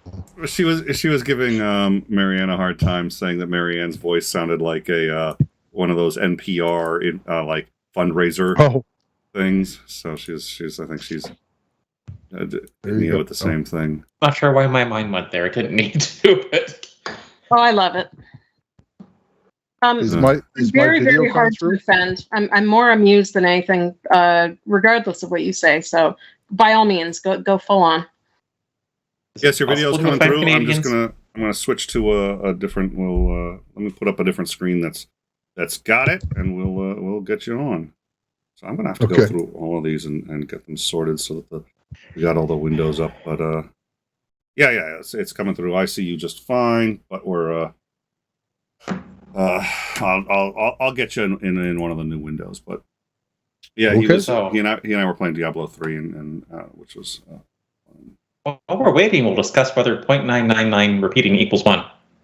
Oh, you are just looking to cause trouble. It doesn't matter. Yeah, it's a mathematical question that unfortunately, I think it's an interesting question. I think it's what mathematically is 9.999 repeating? Does it actually equal 1, or is it its own thing? And I think it's an interesting question. I think it's certainly worth discussion. I don't think it's worth spending a whole heck of a lot of time on, and so that was just a thing. So let me get. Why is your camera not coming on? I'll get that fixed. But if they're thing is, if they really want to start getting more school bus drivers, one of the things they can do is start paying them more than McDonald's employees are making per hour. Well, they should start paying McDonald's employees more too, though. They are. Wait, who's making more than McDonald's employees? No. I think school bus drivers should. Oh God, yeah. Anybody teachers. Well, anybody who has to deal with multiple kids who doesn't have the status of a parent. I mean, teachers, principals, those folks, they're kind of granted substitute parental status. They under the law, they can do an awful lot, right? Because they've got that substitute status. I don't think a bus driver does, and that's got to be hellish. To have to try to impose discipline without any backup under the law, any status at all. Well, we should pay parents more too. Yeah. I think we should all be paid more. No, I think that's a good point about. I don't know what kind of union they have in bus drivers for bus drivers. They don't know. They don't. No. Okay. In Massachusetts, not usually. The obviously different districts, but. The union for the district that I was in was one of the best in the country. It was insane what our union could do, and our union had the superintendent, all the principals over a barrel, and that was a nice position to be in. that was yeah. Jake, whether 0.99 repeating equals 1 often depends on the type of math you're doing and why you need it to equal 1 or not equal 1. It's very much context dependent. Yeah, and so, I think that's what the other person who loves to bring that up all the time is missing about it. well, I think that's whether something is true or not. We had this discussion. I had this discussion on another thing. Is a coin flip random? Whether or not it's random depends entirely on the context, because that's going to determine what you mean by random. 99.9% of contexts, it's random. It's absolutely random. You don't know whether it's going to land heads or tails. There's no way that's of any value that you're going to be able to figure it out ahead of time. You flip it, so you decide which team goes first, and it's random. That's why you flip it, because it's random. Is there an interpretation of the word random by which it's, and a legitimate one, by which a coin flip is not random? Yep, absolutely. But that context is useful in such a small margin of discussions. They exist and they're important discussions, but it's not most of the discussions we're having. So is a coin flip random? Yes or no? It depends on the context. It's that simple. But for most contexts, yes. I think that's the same thing with 0.999. It really depends on the context. I mean, here's the other thing. You know how I know they're not the same? Because they're not the same. Yeah. I couldn't be having that discussion if they were the same, because it would be one number. Is that accurate? Oh, okay. Yep. Is that what they mean? Nope. But I can make that argument too, and I'm right. There are a lot of different arguments you can. Can I get? But I can get Python to tell me the statement is true and false depending on how many nines there are after it. Well, so what is? I mean, if you exceed whatever the 72 nines or whatever the decimal count is, right? Then it's just going to round it up for you. Is that what you're? Yeah, it's. Yeah, if you're essentially overflowing the memory. It says, okay, you must mean 1, so it's 1. yeah. Oh, Joe, that's what Python is doing. Yeah, so I guess our budget. So this was Jake4D dropped this, and this is what I was looking at. Our budget was 778 billion for the military. Now I'm not sure whether that includes discretionary funding or not. But the top 11 countries was 76 billion. So the question is, how much do we get on the ones below that? So it may be that we no longer spend more than every other country combined, but we certainly did for a number of years, and more than the top 26. Yeah, just on that number, I thought I remembered seeing it just last year, and you guys were equal to the top 13 or 15 countries. Something like that, and top considering 12 combined, I believe. Top 12 combined, okay, and then on the top 12, the only 2 would not be allies, which would be China and Russia. The rest are allies. So I don't know if Russia's in that top 15 anymore, are they? I don't know. It's a good question. I don't know. I had the number up a second ago. I was actually looking for another. So China, India, Russia. Russia is 1, 2, 3rd down. So China, but here's the biggie. China, who, if we're going to have a war, China's one of the big ones that would have to worry about. And they spend, I'm going to have to just guesstimate based on, that would be about what it looks like to be about 200 billion. We spend 770 billion. So yes, you guys have all the nice toys. We do, which is nice, but I'd like to pay for healthcare. Yeah. I'm not really sure that land wars are going to be as big as they used to be, because you can do a lot more damage with cyber attacks now. That's true. Yeah, but the problem is we're behind in that one. We're well behind in that one. Actually, we're not. We're not. No. It's a perception, it's not true. If that's the case, we're actually one of the better countries with that. Oh, I hope that's true. All right, so Marianne, you are covered in poop and straw. Other than that, how are you doing? I'm just finishing a week's vacation. I did get one other week this summer, which was camping with my family and socializing with people, which is my big stressor. I am super socially anxious, and it takes days to recover from hanging out with people.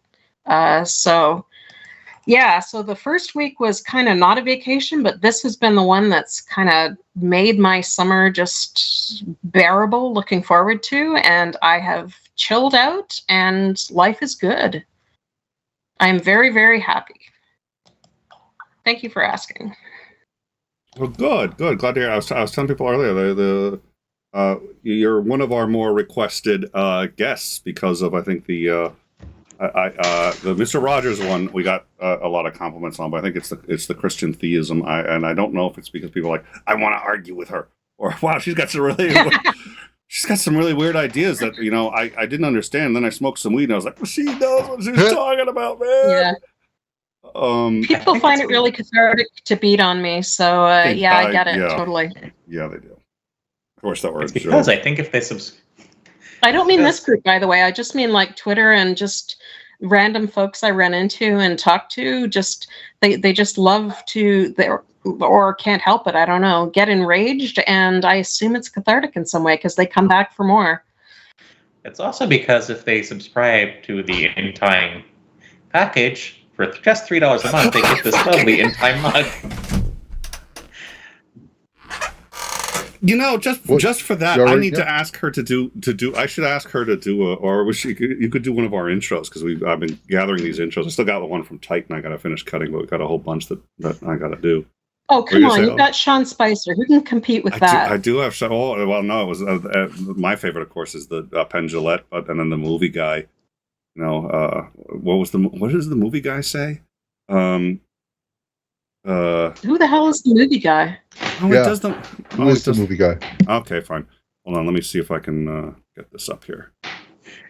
Well, okay, who's the pitch black window in this conversation? Is that me? That's you. Yes. Oh, that's fantastic. Okay, now maybe I should go do my hair or something and brush off this crap. No, it doesn't matter. Well, I can remove one camera, but it's like right now the settings are complete flux because I've been. So don't worry about it. No, never mind. Go on with your thought. This sounds interesting. Okay, no, I'll bring up the movie guy. So just give me 1 second, and I mean, I would do an intro. It might not be complimentary though. Like that, if that's what you're going for, you're probably out of luck. That is what I'm going for, and that's why I haven't asked. Yeah, well, that's just not happening. Yeah, I'm well aware. If I wanted to spend money on that, I think I'd get one of my favorite celebrities to go, who the hell is the Sinister Porpoise? Well, they do, what is it? They've got Gilbert Gottfried on, and it's just like, Amy Newman, I don't know who she is or why she's got a channel, and what is this shit that she's talking? Amy Newman is the worst host. So you got Gilbert Gottfried tearing her a new one. The only one I'd like to do, but it's expensive as all hell. The only one I'd really like to do that I haven't, and I'm not going to do it. It's too much. But Vicente Fox saying, In Time is not going to pay for no fucking wall. And, that I'd like to get. President Vicente Fox, because you can get that. So I was just like, oh, that would just be so awesome. But, it's like, right now, after switching over, I'm probably losing what subscribers I had because they're not tuning in for what I'm doing now. So, well, look, what you do, and I know a lot of people are not necessarily familiar with it. And I got the movie guy thing queued up, so I can put that up in a minute. But what you do, I think, and you had said this too because you're snarky and you make fun of people.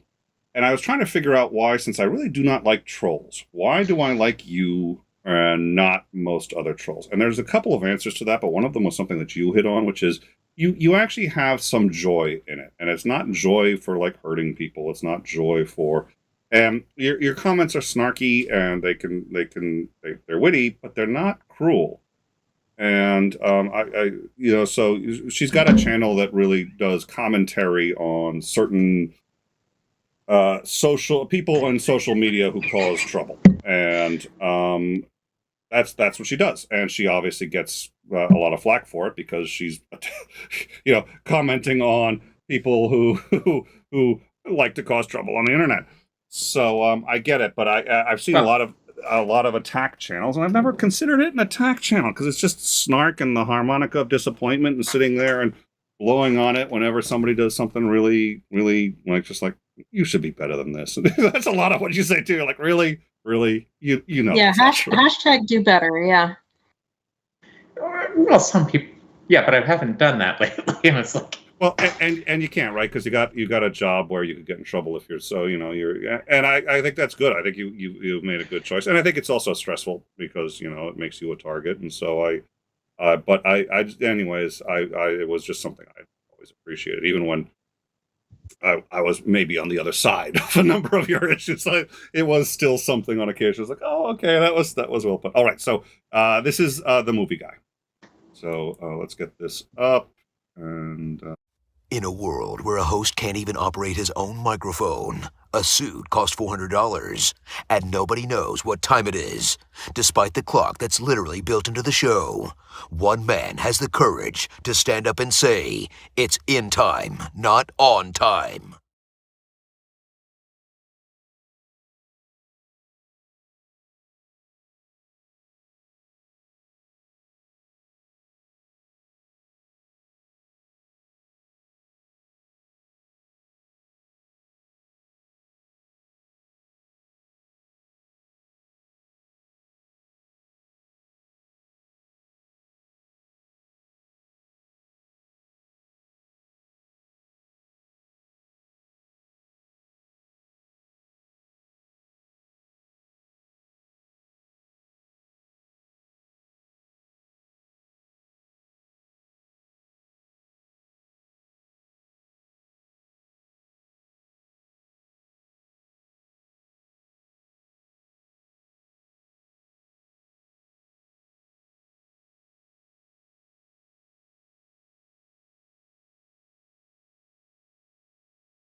the chat. Yeah, thanks. No, And not what I just posted because that's irrelevant. No, when I switched to the movie guy, it turned off the audio and didn't turn it back on. And in my brain, I said, "Oh, I got to be ready in case it ends up doing that." And I wasn't ready in case it ended up doing that. And then when it switched back, so entirely. So there it is. The one time that she compliments me on and gives a really complimentary story about me being reasonable, and nobody heard it. Well, we heard it. You got okay. Do So you you know guys what? will validate she said something positive, right? It was positive. Yeah. It was a good thing. It should be on the record. It's not. There's nothing I can do about it. So the fact that 2 minutes or 5 minutes, whatever ago, I genuinely said, with meaning it completely, that I love you and that's why I tease you, was not a positive thing. You got to work on your okay. scale, Okay. man. Okay. Fair. Do you know what? I'm going to take a minute and go dig through my Twitter feed and find out exactly when that happened, because that's when you and I first talked, and we've been emailing and chatting ever since. I'm going to get you a date, okay? All right. Okay. So while you do that, I'm going to give this a shot. This has failed in the past. We're going to try the sound as I switch it over. So I've switched the sound over. You guys probably are hearing a slightly different sound, but hopefully you're still hearing everything just fine. And my assumption is the live chat should still. You guys can still hear me,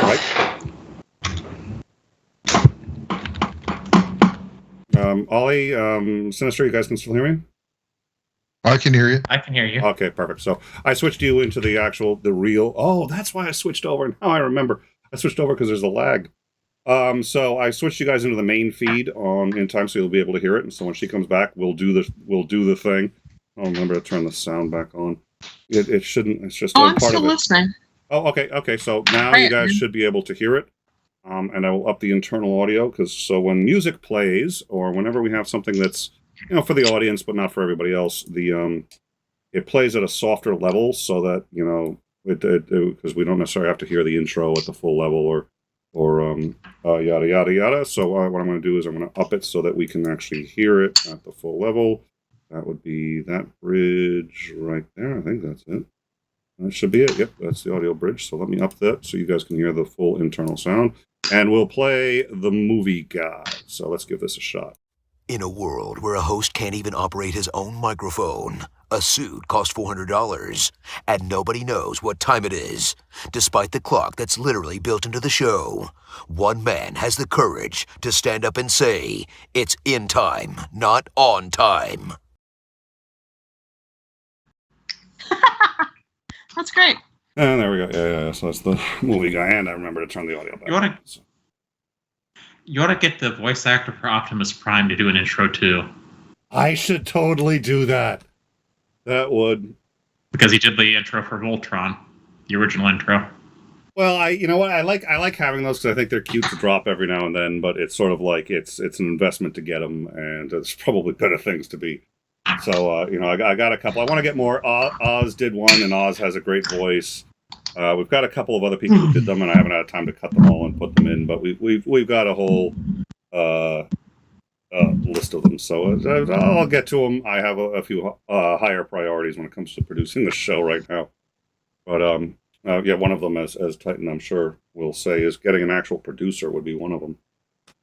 Producing and hosting is always interesting. Especially for the audience. All right. I'd like to remind everyone our pledge goal for tonight is $150,000 to support technologically incompetent boomers. Well done. As I just put in the chat, like beautiful double skewer. Yeah, but don't encourage. I don't mind if she goes after you, but I like. What can I do? Oh boy! So you and I met. So to be fair, so you and I met over that Twitter thing, and I had said something that was close to true, but not really true, and not a defensible statement. You asked me to moderate. Okay. Yeah, well, we're talking about is 0.9991, and he's like, it was close to true. Well, no, you said, nice. Wow, Ollie, don't jump in on her side. You don't even know her. What? Yeah. 0.999 is close to 1. That's all I agreed with. It is. Well, he wasn't that close, I'm telling you. Well, no, but Just so you know. I'm not saying I was that. You had just said it was a contributing factor, and so as opposed to me saying it was a cause, you said it was a contributing factor, not a cause. So you said it was the only. Okay. It was responsible for the entirety of and I said no, it isn't.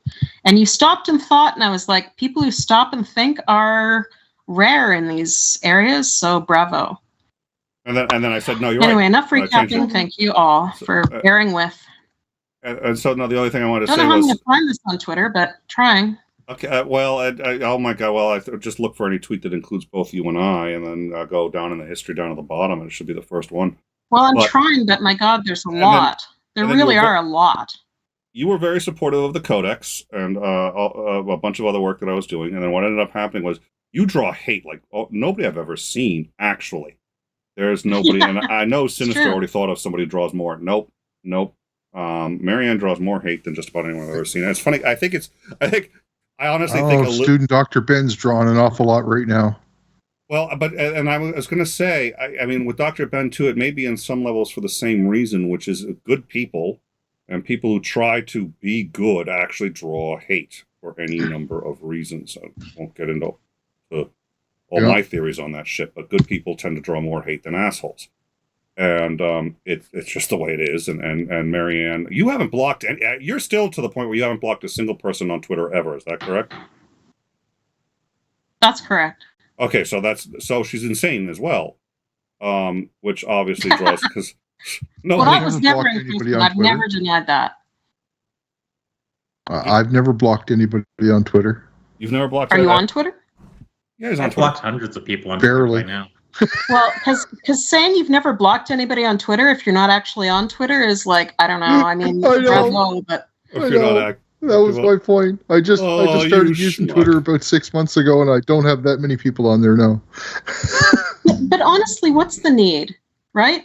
If they are self-preservation, if they're not worth chatting with, sooner or later they're going to get pissed off and block you. And here's the thing: if somebody really, really annoys you, you can mute them. You don't have to listen to them, but they can still access any previous conversations you've had with them. And who knows, maybe they'll think about them, right? So why do you need to block them and cut off access to all that? Like give them a chance. Give them a chance to, have access to anything they might want to ever look at.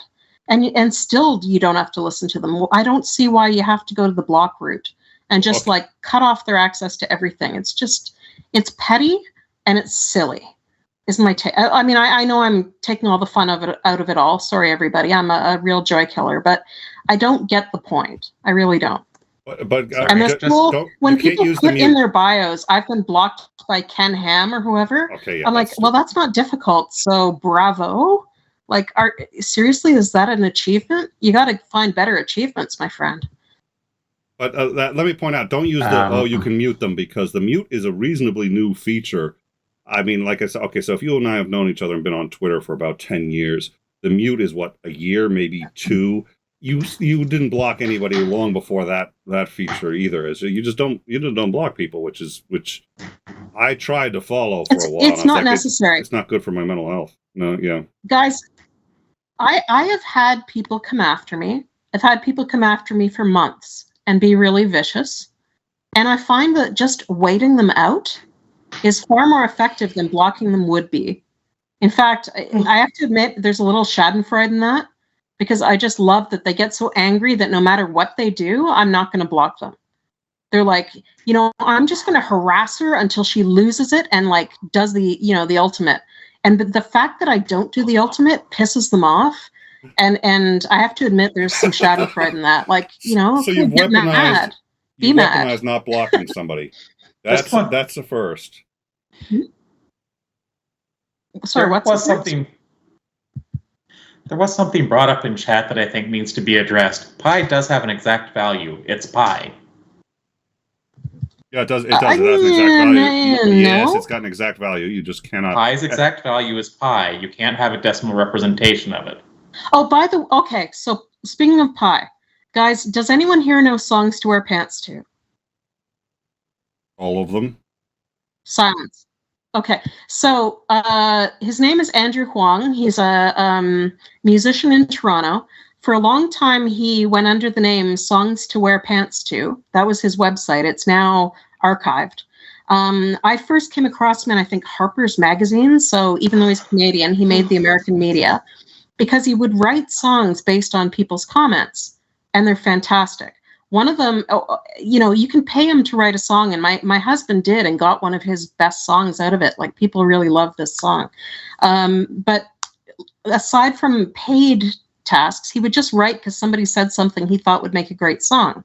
And one was, can you write a song in which the lyrics, the length of each word in letters corresponds to a digit in pi? And this is how I'm able to recite pi to, 50 digits or whatever, is because I know all the lyrics to the song. So just to give you the first couple lines, it's man, I can't, I shan't, formulate an anthem where the words comprise mnemonics, dreaded mnemonics for pi. And if you go back, this is now on record, right, in the show, and you go back and count the letters in each of those words, it'll give you all the digits for pi. And he goes on from there. The song just goes on and on and on. And the thing is, not only does it capture all the digits, but it makes sense, which is brilliant. This guy's fantastic. I strongly recommend looking up Songs to Wear Pants To and Pi. It's a great song. I can provide a link, actually. Hang on, I'll find it. Yeah, drop it in the live chat, or if you can't, I'll drop. I should probably, yeah. Oh, I can. Yeah, you mean on YouTube? Yeah, sure, I can. I think you have to have a wrench to be able to do that. He is a brilliant man. I've met him. He's great. Daryl, pi's exact value is pi. Yes, pi represents a ratio, but when you divide that ratio, the exact value is represented as pi. If you need to do something more useful than pi, you try to approximate it as a decimal or a fraction.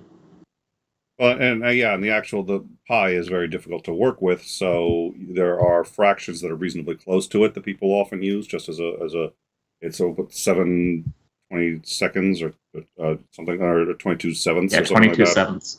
Okay, so but that's not actually pi. That's close enough for most intents and purposes, but not for all.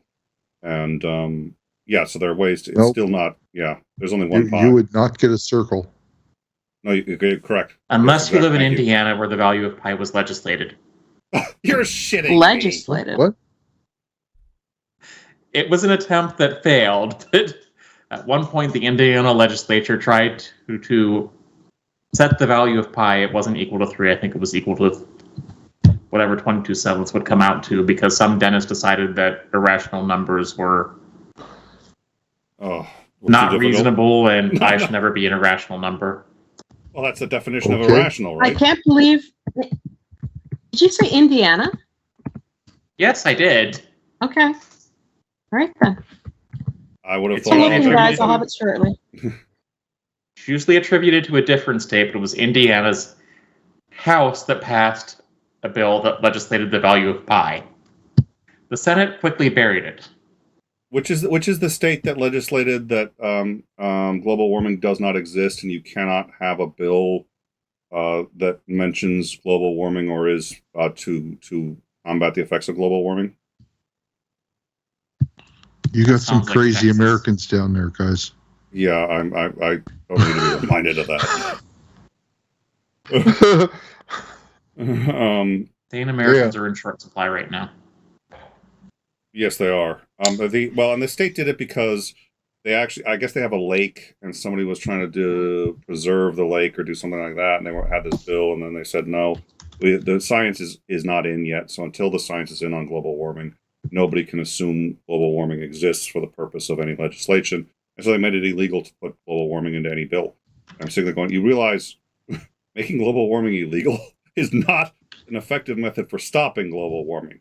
Global warming is not a punk kid, just going around robbing houses. You can't just sit there and say, okay, it's illegal, so you're going to jail. You can't arrest global. It's not going to work. It's just not going to work. I shouldn't have to explain this. What is my favorite? That's a good question, actually. What is my favorite? I've got mine, but I want to hear everyone else's. Oh, favorite mine's stupid easy. law. My favorite pie. Yeah. So, my favorite pie is lemon meringue. Oh, Head and shoulders above any other kind of pie I've ever had. nice, Porpoise. Raspberry 4B. So if you like lemon meringue, I assume you like key lime. I've never had a really good key lime, to tell you the truth, so I'm Really? not sure. Wow. I tried a store-bought one once, but it was not that good. So. So Marianne, Yo. favorite pie? What? My What's your favorite pie? kind of pie? Yeah. Oh, probably pecan, only because it's so close to Canadian butter tarts. Oh, that would be good. Yeah. If you guys haven't had butter tarts, they're essentially tarts that are pecan pie without the pecans. And you can get them with pecans. You can, but that's a travesty. I don't know. I like both my butter tarts. Well, as long as it's not coconut. There are people who make butter tarts with coconut, and that's just so wrong. No, that is wrong. Oh, okay. So 4 days ago, Andrew did a song made out of a comet. They recorded audio from a comet, and he has reworked it along with the Beatles' ballad Across the Universe. So, yeah, I'm just saying, I mean, look up this guy. He's super fun, but I'm still working on the pie song here.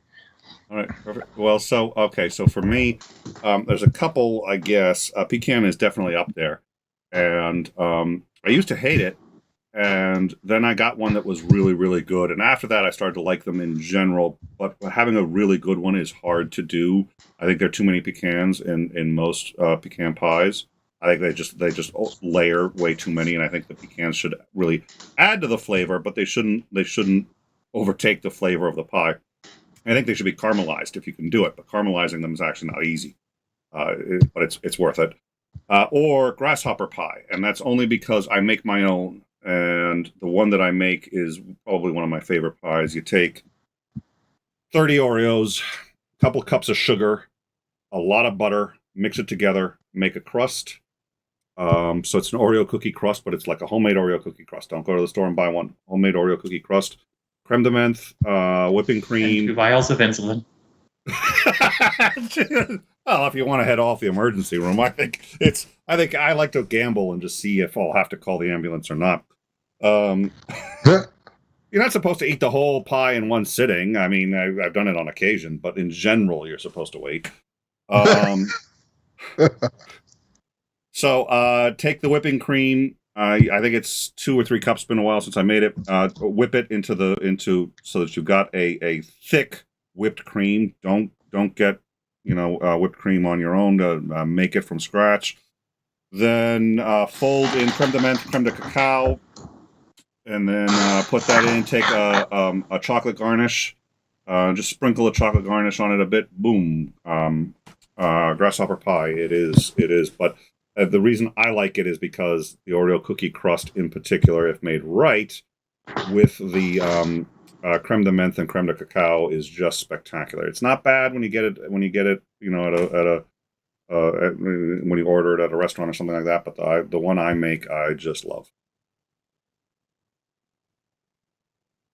And no one mentioned cheesecake or shoe fly pie? Oh.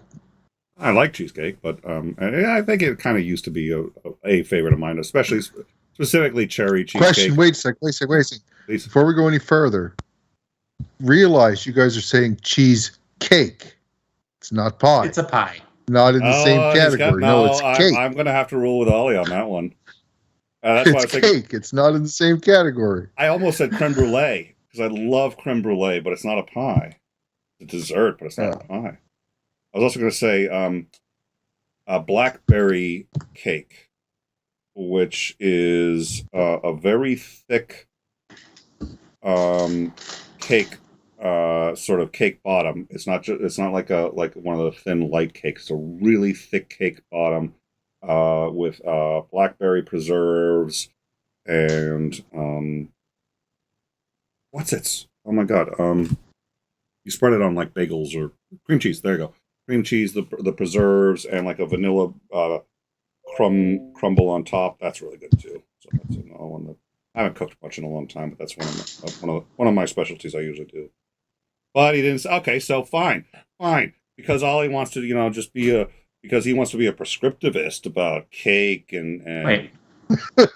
I didn't ask what was your favorite dessert. That's a different question. I asked what was your favorite pie. Words have meanings in the dictionary and stuff like that. He's you know what? He's just going to be okay. Fine. So what's your favorite cake then? What's your favorite cake then? And no one picked up on me. No one picked up on me saying the Raspberry Pi 4B either. So. Well, I heard the 4B, but I didn't catch what that meant. So just like I'm sure I did. I don't know. I was moving too quickly in my head. Yep. Okay. So we're doing. That's a computer. Oh, the Raspberry Pi. Oh dear Lord. Okay, my head finally caught up with the joke. That's very clever. It's not an answer. It is an answer. It's not a good answer. Not an appropriate answer, but okay. It's funny. So, what? Oh, Spotify's version of Marianne, you won't be able to paste that. So you can drop me a link in the Discord if you're still connected, or on Twitter, and I'll get it in a second. What would I have to do? What would I have to do to play this song? I'll get you a wrench, and then let me just if you had a wrench, you could post a link in the chat. I'll get you a wrench. Yeah. Oh, you can now post it. Speaking of Spotify, does anyone think they should do something about Joe Rogan's recent COVID-19 pronouncements? What is that? I don't mean, that. He came out in favor of ivermectin. Pecan. Enter it's pecan. Pecans are for truckers, as Mr. Boom. Who was the chef who was always saying boom? Emerald. I got that line from him. Bam, Pecans are bam. for truckers. Yeah, pecans are for truckers. Okay, I get you. But pecan pie. I am now a moderator for this channel. Oh my God. Yeah, don't worry, I took it away. Yeah, the power, man. Yeah, no, I took it away. No, that's not happening. That's what a wrench means. If you look, all the moderators have a wrench near them, so people just say having a wrench. That just means you're a moderator. Only moderators can post links, and that's a protection for us. A lot of channels will moderate. Well, I'm just saying, when you sober up, you're going to rethink that. So I'm going to use it while I can. No, you can't. I already Blackberry took it away. Cobbler says I already took it away, Marianne. Blackberry Cobbler made in a Dutch oven over coals on a 50-mile canoe trip. Oh God, yeah, absolutely. Well, almost anything on a 50-mile canoe trip, to be fair, right? Yes, yeah. You're out there, you're spending that energy. When you get to the camp at night, you have some sort of treat like that. It's the best thing you ever had. There's actually a difference between pumpkin pie made in Pennsylvania Dutch country and pumpkin pie made everywhere else. Really? And that is? Pumpkin pie in Pennsylvania Dutch country is not actually made from pumpkin. It's made from a pumpkin squash, which is not the same thing. Oh. Does it taste the same? Doesn't sound like it. Doesn't sound like it'd be anywhere near as good either.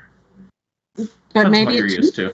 Close. I don't know. Squash, I mean, have you guys ever had those fake apple pies made with Ritz crackers? Because you'd never think it would taste like apple pie. It's startlingly close. Like, you'd be amazed. So I can totally believe the squash could taste like pumpkin. It doesn't taste like pumpkin pie. I can tell you that much. Okay. But like I said, it would depend on what you're used to and probably what you're first introduced to.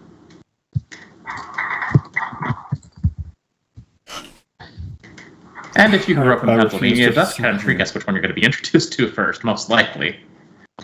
And after that, the real pumpkin pie will taste wrong. Whatever you're introduced first, right? Just becomes your yardstick. Actually, my other grandmother didn't make it that way, and I was introduced to the other pumpkin pie first. But I think in general that's true. Like she also had people who've seen the new Star Wars movies after George Lucas decided to murder them, and the special edition, and that's their first intro to Star Wars. They don't like the old ones as much. They see the old ones like, but this is missing bits, and even though they're not as good, I still prefer seeing the whole thing somehow. You know, it's just sort of like that's whichever one you saw first. I think I cut somebody off, but I think you lost Oz. Oz just left. oh, Oz was in. Was he in the backstage? Was he trying to get on? Is that what that meant? Oh, I didn't know. I saw him join there a while ago. For some reason, I haven't. So it hasn't been giving me the auditory notifications when somebody enters. So I haven't heard anybody enter, and so if he came in, I didn't know. So I'm bummed if I missed Oz. Does anyone think Spotify should remove Joe Rogan's podcast on COVID-19 where he's pushing ivermectin? Joe Rogan was pushing ivermectin. Yeah. I didn't know that. I mean, I understand why they don't want to annoy him too much, but they do have a duty since podcasts are a major way for misinformation to spread now.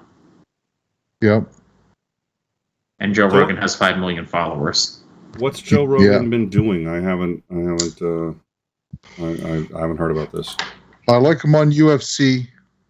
I like him in Fear Factor. The problem is, I only watch him when I only hear news of him when he screws up because I don't really care for his content, but for what people perceive as a screw up. Oh yeah, so no. What's he been doing? He's done a lot of idiotic things. Well, he was for ivermectin. You said, is that? Yeah. Yeah, he caught COVID.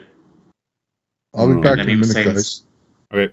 Then he was saying that's like, yeah, you should take ivermectin. Did we get Oz? Who did we lose? I don't know. I'm gonna hit up Oz. I guess somebody said they saw Oz, and I haven't been getting the. Normally, ding goes off in my, but again, the whole sound system is just trashed in this cell right now. So I haven't been getting the things. So I think if he came, he may have been just waiting patiently for me to introduce him, and then when I didn't, bailed. So I just want to see if he's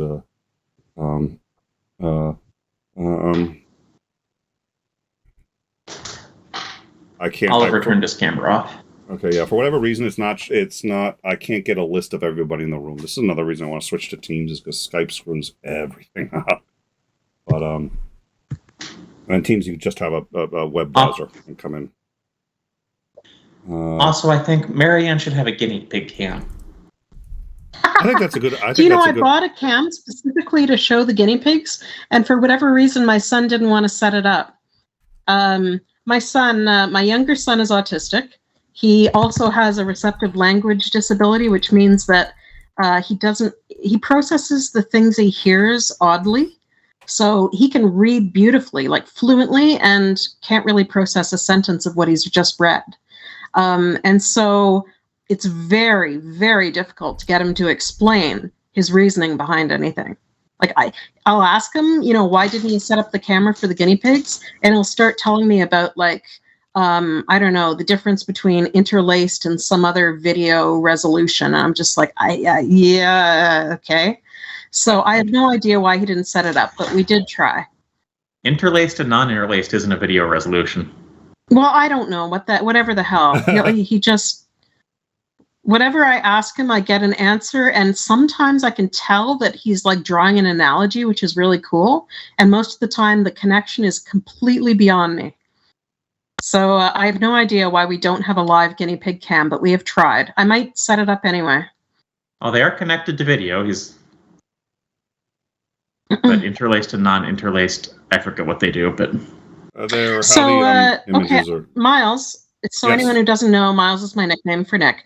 Miles, how come I've lost my wrench? Did you lose because your I wrench? stole it. Yeah, I don't. Well, you gave me a wrench.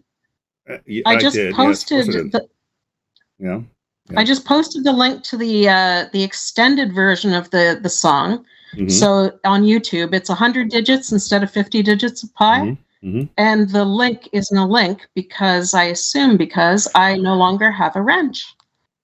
That is an interesting phenomenon. Anyway, the link's there, guys, and it's a fun song, so check it out. I'll re-wrench you. Okay. I will re-wrench you. So here's the thing too, which is most channels give out courtesy wrenches, which is anybody who's a friend of the channel, friend of the show gets a wrench. I'm a huge fan of that idea, and we did really do that at the beginning. We do not do that at this point, and there are a number of reasons for it. One of them is people don't necessarily like to chat when there's a sea of blue there. So, if everybody's a mod, they sit there and say, well, if I say something that offends even one person, right, I'm gonna, so I would love to leave you with the wrench. I de-wrenched you right after you posted it, because it's like, I'll forget. And we have a strict wrenching policy just to avoid a whole bunch of things. Neil gives me a hard time about it because Neil really wants a wrench, and it's just like we do things a little differently. There are reasons for it, Now in your case, it's just I didn't want you having a wrench. I see. By the way, that was a beautiful, dramatic yawn from somebody there, full on, Actors Guild level. I'm not trying. There we go, a guinea pig. Yeah. I'm gonna frame that up just a bit, but I think that's right. And so this is Porpoise's idea. So I'm gonna there we go. We got to make this guy bigger, isn't he gonna? Yeah. Oh, look at that. So. I've just probably been running myself ragged over the last couple of weeks. Is it just schoolwork and getting all the getting all your studying in for exams, or? Well, one, I'm waiting to find out where the job that's paying me $40,000 a year wants me to work, because they haven't told me yet. Two, the other job is letting me know that I still have the qualifications to do that, 10 times daily. And a lot of it is just schoolwork. I turned my camera back on, but it doesn't seem to be broadcasting there into the stream. So. Well, there it is. I seem to take a. All right, Marianne, you got your wrench back. I'll leave it for the rest of the show. I just normally when I wrench somebody just for a thing, I wrench them, they do it, and then I unwrench them. Otherwise, I forget, and then we have 30 wrenches, and we got to clear them out.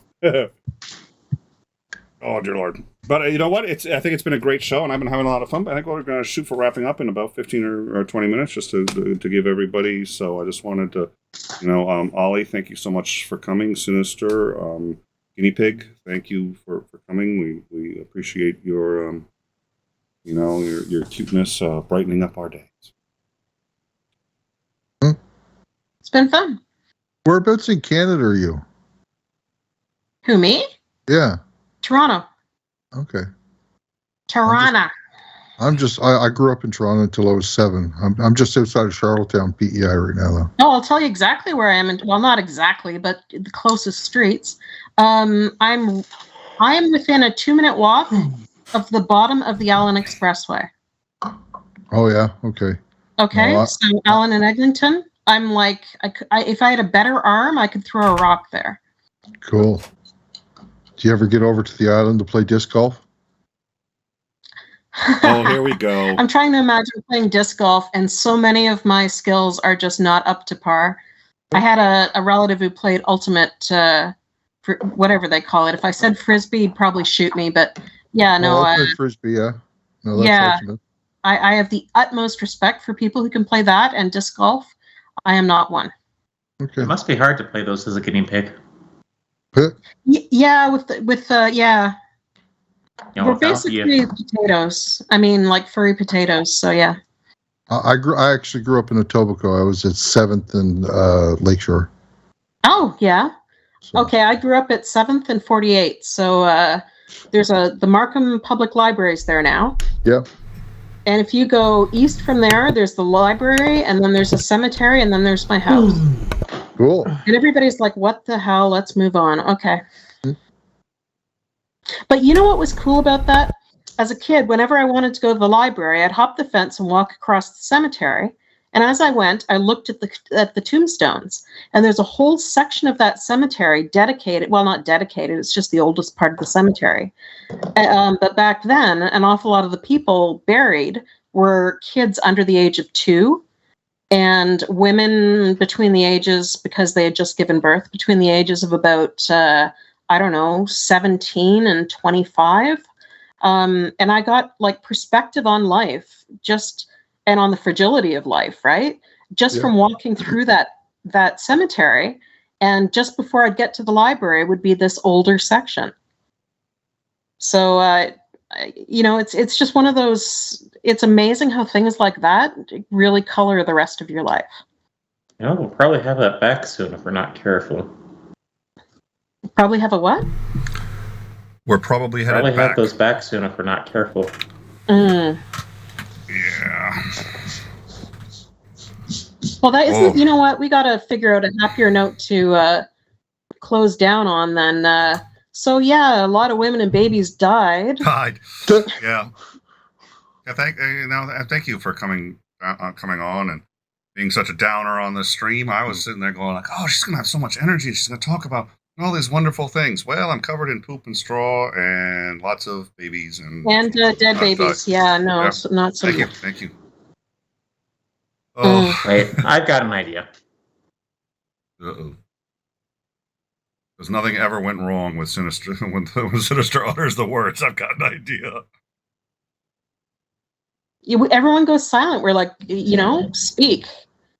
Yeah, I think she's getting something. Did you turn my camera off again, Nick? I haven't touched it. I think there's a delay when you turn it on or off. I haven't. I had my hands up here, so for some reason your camera. I never turned it off. It just went off again. Odd. All right. When you turned yours off, mine went off. Really? I didn't turn mine off. Yeah. I closed the shield. I closed the shield. My camera will still be on. This doesn't affect the camera in any way whatsoever. That's just the shield. Okay. Oh, the harmonica. Here you go. But actually, technically, my camera's actually on. I've just added another layer on top of the camera. And the layer has a transparency, so when I open it up, you can actually see that go up, but the camera has to stay on so that you get the effect when there's a layer on top of it. But the camera's still on. But I do that when I. So before. Yeah. What? Before Porpoise, lifts us all to a happier dimension here, I have to note that in the comments, Daryl Frost has noted that this whole conversation, or the most recent bit of it, seems to be counting down to demonetizing your channel.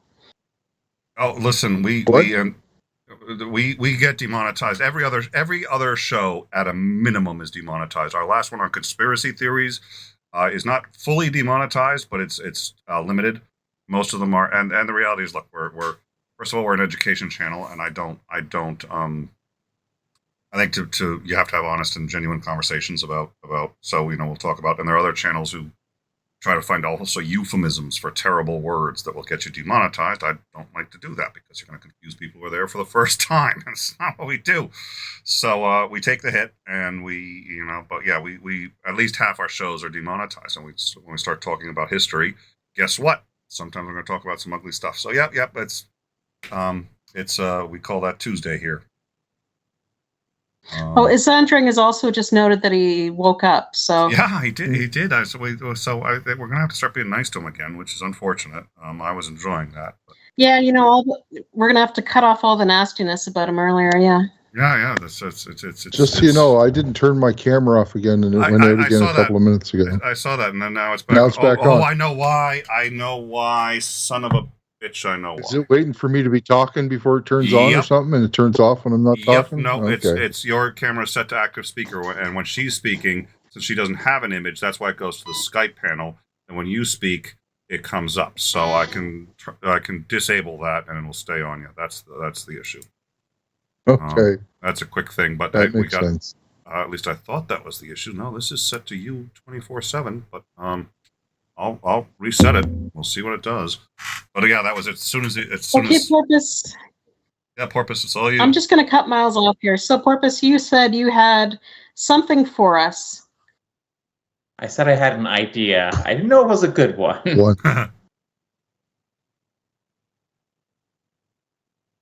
And given how cheery we've been tonight,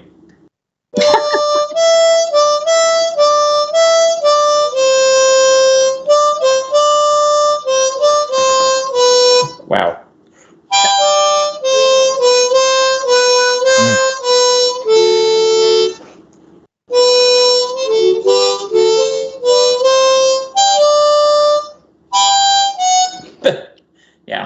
I love it.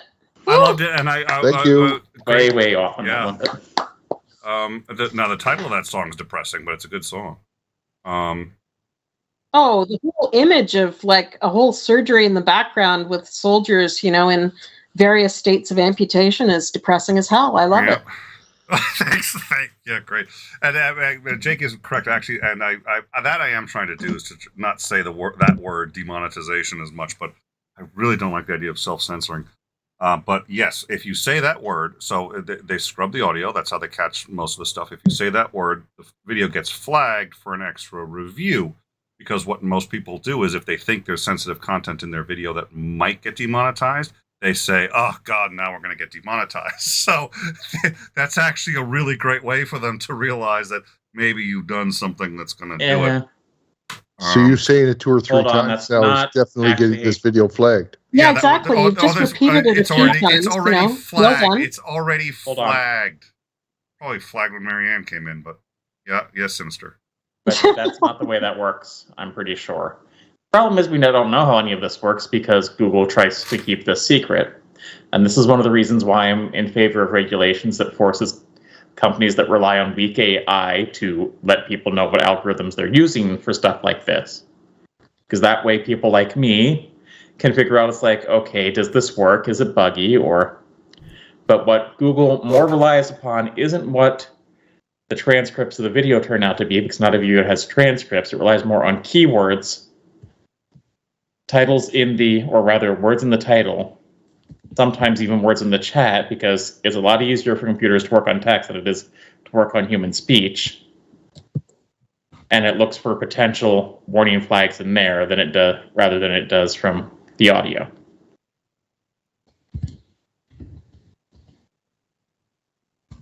And everyone is now quiet because... Well, no, and I'm just realizing his entering isn't even modded. Which is just like, okay. Now that may be a little extreme on being stingy with the wrenches. I know we were talking about that earlier, but if his entering's not modded, really? So we got that. We got that squared away.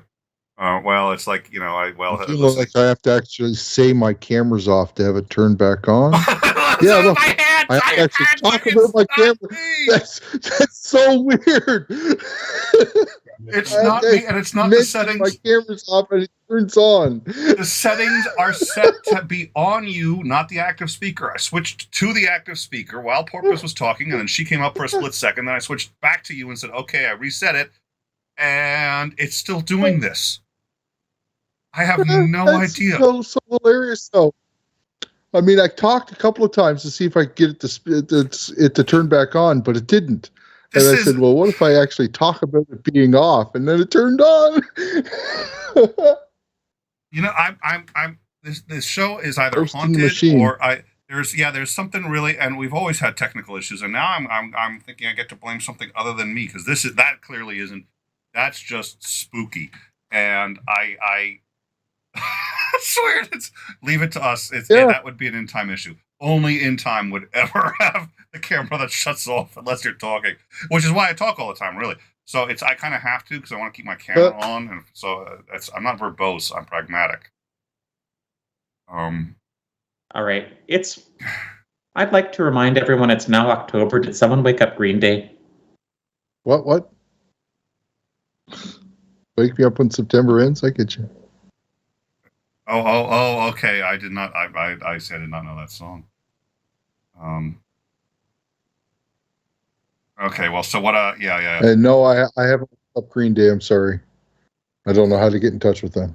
So now I'm going to keep my hands right here so everybody realizes I am not doing shit. I really am not. I know it's not you. But it ain't me. This isn't like a practical. I mean, this would be a hilarious practical joke. I now have a good practical. I mean, I did the other one I did to Randolph. So Randolph always. I'm thinking you got a producer in the background like Mikey who hasn't come on stage, and he's the one in the background Mikey, doing it. There you go. That would do it. So we first of all, someone else is going to have to talk, because that's what triggers it. I think, going off your camera. But I do want to say that with Randolph always leaves his mic on with the keyboard. And I'm aware he doesn't catch it, but it's like you can't. He's never been able to get that under control. So it's like he needs to just keep muting. So one time he had it muted correctly. You may have been on the show when I did this. So I took my keyboard. I got my mic was right there, but I took my keyboard, which is a wireless keyboard, and I brought it up as close as I could to the mic, but nobody could see it. I made sure, and I started banging on it really, really hard. And I was like, Randolph. And he's just like, I'm muted. Like, no, you're not, Randolph. I can hear you. It's me. It's totally me. Oh. Yeah. Yeah, no, he does leave his mic on when he's typing. Is it that he uses a laptop, or is it just that his keyboard's too close to his mic? Well, actually, for IT people, a lot of people like hearing that mechanical background noise in the background because it makes the people think that the IT person is working on their problem. And look, my camera turned off again. Yeah, maybe we can get it to turn back on. No, there it goes. Even though they might just be looking at like the weekends, it's their favorite soccer team score or something. But oh dear Lord. Yeah, it's got to be based on the active speaker. It wasn't doing that earlier, though. No, it wasn't. It wasn't. I don't know why it started doing that. It's utterly bizarre. And like I said, I thought maybe somehow I'd switch to the active speaker view. But by the way, it's not the active speaker view. And the reason is when I switched it to active speaker, when Porpoise talked, she went into that camera. But she's not. It's just disabling yours when someone else is talking, which isn't even a feature on Skype. You can't do that. You can show the active speaker, but then when you go down, I should see her. It's not doing that. I have no idea what the fuck is going on. What did you do? I don't know. Is it fixed now, though? Because I didn't turn off while you were talking? No, but I'm not in on Skype, so it's not going to do that. I mean, technically, I'm a Skype client because that's how I'm sending you guys the image. But because you guys are coming into this meeting, it doesn't show me myself, so I can't possibly. I'm snagging the image, and I'm snagging the image off of NDI too, which means so I don't. What? Yeah, there it goes again. I'm out. Yeah. No, I'm gonna. I'm not gonna worry about it. I don't really. I mean, there's so much that could. I mean, so our settings got reverted back, and 𝐕𝐸 just does that. And at one point, I had the settings locked, but then when I make changes, I have to unlock it. So, and then I've been doing cloud, putting all the settings on the cloud because that way I can put it on different computers, and it's all up to date. And maybe that's how I don't know, but I've been testing out Teams. It works great. I just didn't want to do Teams for a live show just quite yet, but I think the sound changes have had some. We're going to have to switch over because this is not tenable. And if Oz was here and I missed it, first of all, I'm a little ticked at myself because that's not a way to treat somebody. And he's a guest, but I also like the guy. We're buddies, so it's like I'm a little ticked at myself if that's what happened. But all that aside, with Teams, that doesn't happen. You get your own separate window just for and you can't even shut it down. So I can see at all times who's there, and I can mute people, and I can say, okay, that's the kind of control you need. So I'm going to switch it. Why don't you use StreamYard? We can use StreamYard for a number of shows. What? Well, StreamYard is good for casual use. It's not a professional platform. And so StreamYard, for example, is what it amounts to. Yeah, I think that's the easiest. That's the shortest answer. I mean, the reality is, especially when we're doing breaking news, so we have a number of different shows on this channel. This is After Dark. We're just hanging out. We're shooting the shit. Because it's an educational show, it leans towards educational topics. But, we're just shooting the shit. That's it.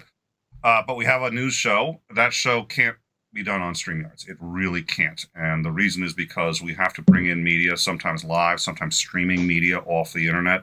You can't do that on StreamYards, and you can't organize it and put it in the right way at the time you need it. So it's StreamYards is spectacular. It's bulletproof, but it's very limited. And we have callers, and sometimes we have to call out. You can't do that on StreamYards. There's a lot of shit you can't do. So it works great for most shows. Would work great for most of ours, but it's a good software. All right. Well, I think we're going to wrap this up. So I don't know. Is there anything anybody wanted to?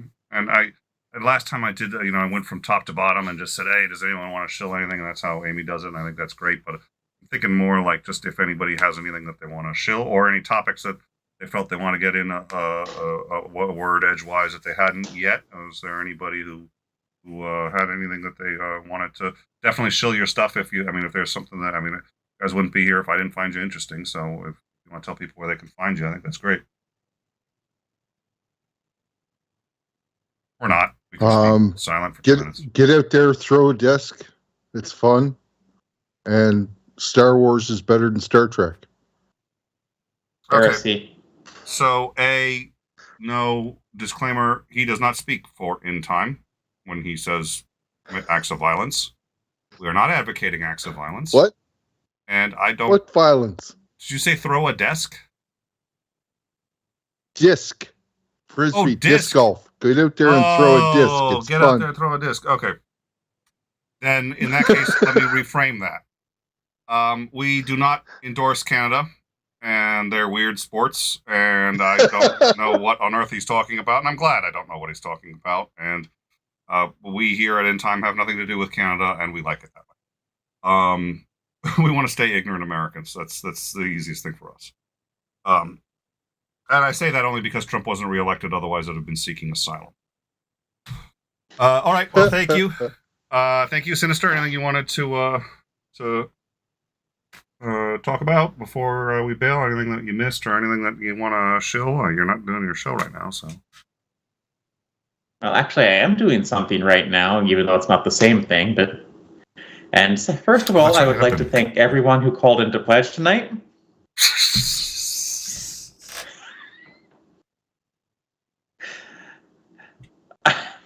We fell $10,000 short of our $150,000 goal. Okay. Marianne, are you still here, or did we lose her? Okay, she's at a minimum. She's in the live chat. Anyway. You know what? I am still here. I have had my mic muted after my husband came in the room and started talking to me, and I wondered why nobody was responding to my sarcastic comments. So now I know. I'm the Sinister Porpoise. When you think of Sinister Porpoise, I was trying to get you to read out loud the working title of the Rolling Stones song that I put in the comments on YouTube, just to demonetize all this further. But there was no response, and now I know why. I am the Sinister Porpoise. When you think of the Sinister Porpoises, think of the Sinister Porpoise.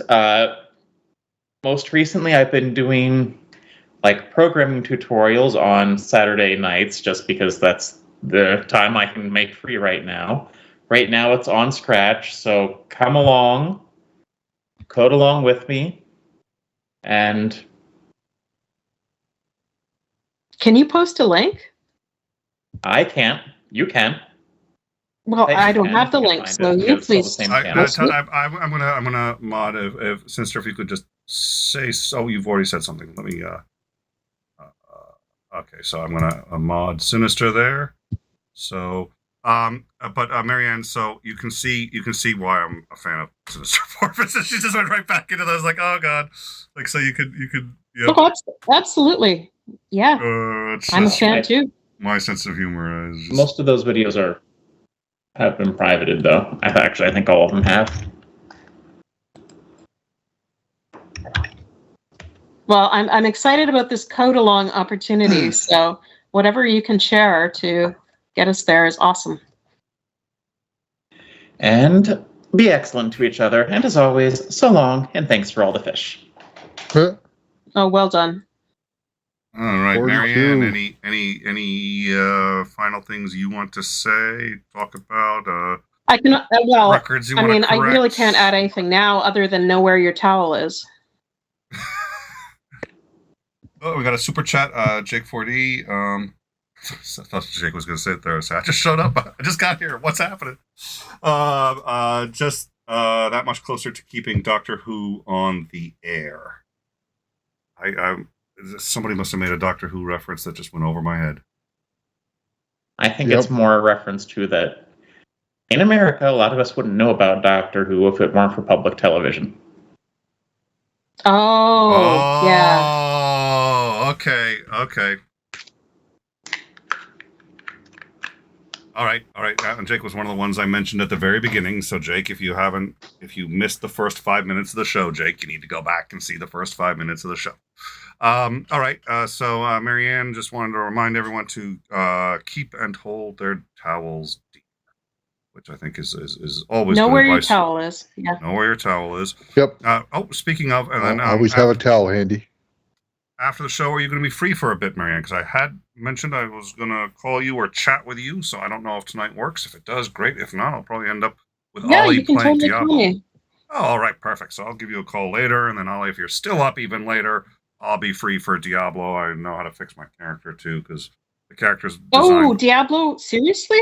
Diablo 3. Diablo yeah, 3? Yeah. Oh my God, guys.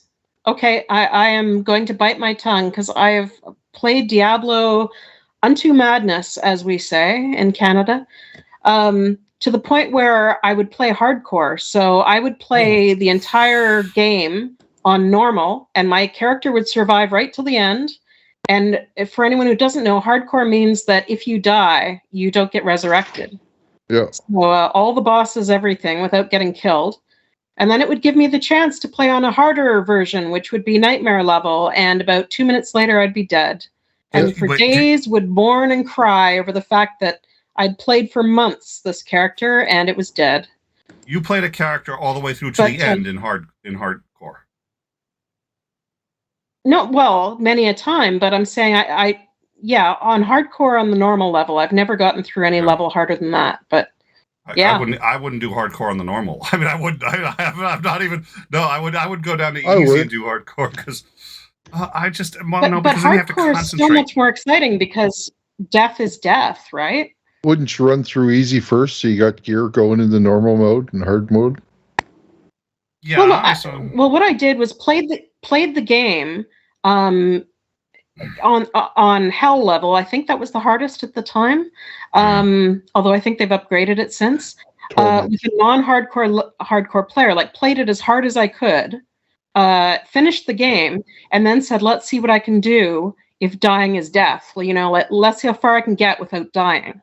And finished it all on normal, and then died immediately after that. But that brings up a good point. Play the game any way you enjoy playing it. That's absolutely. Right. Okay. Don't tell Thank you, everyone. This has been great. Yeah, thank you so much for coming by. I'll text you before I call or something, but we'll maybe Twitter because I think that's the easiest way to get a hold of you. So it'll be just a few minutes to wind down the show and get everything taken care of. But in the meantime, for everybody else, please, if you've gotten this far, I assume that means you enjoyed the show. So please like and subscribe. It really helps us out with the algorithm, especially with the constant demonetizations. Thank you, Jake, for your super chat. Thank you again to the mods and to everybody who has contributed. Thank you to the three of you for coming. Ollie, your first show, but I really appreciate you coming on. So good to see you. Sinister, always great to have you. And our new time, at least on what is it, the after show? Guinea Pig has been here. So thank you so much for gracing us with your furry presence. And even though you've been on the show. Thank you all, and look forward to seeing you guys. We have Tuesday in time. Our regular show will be coming up, and then Wednesday, our regular overtime will be coming up, and we'll be covering once again the news, and we'll see where we stand in particular in relation to the debt ceiling. Thank you all for joining us, and we will catch up with you on Tuesday. Right on. Have a good night, guys.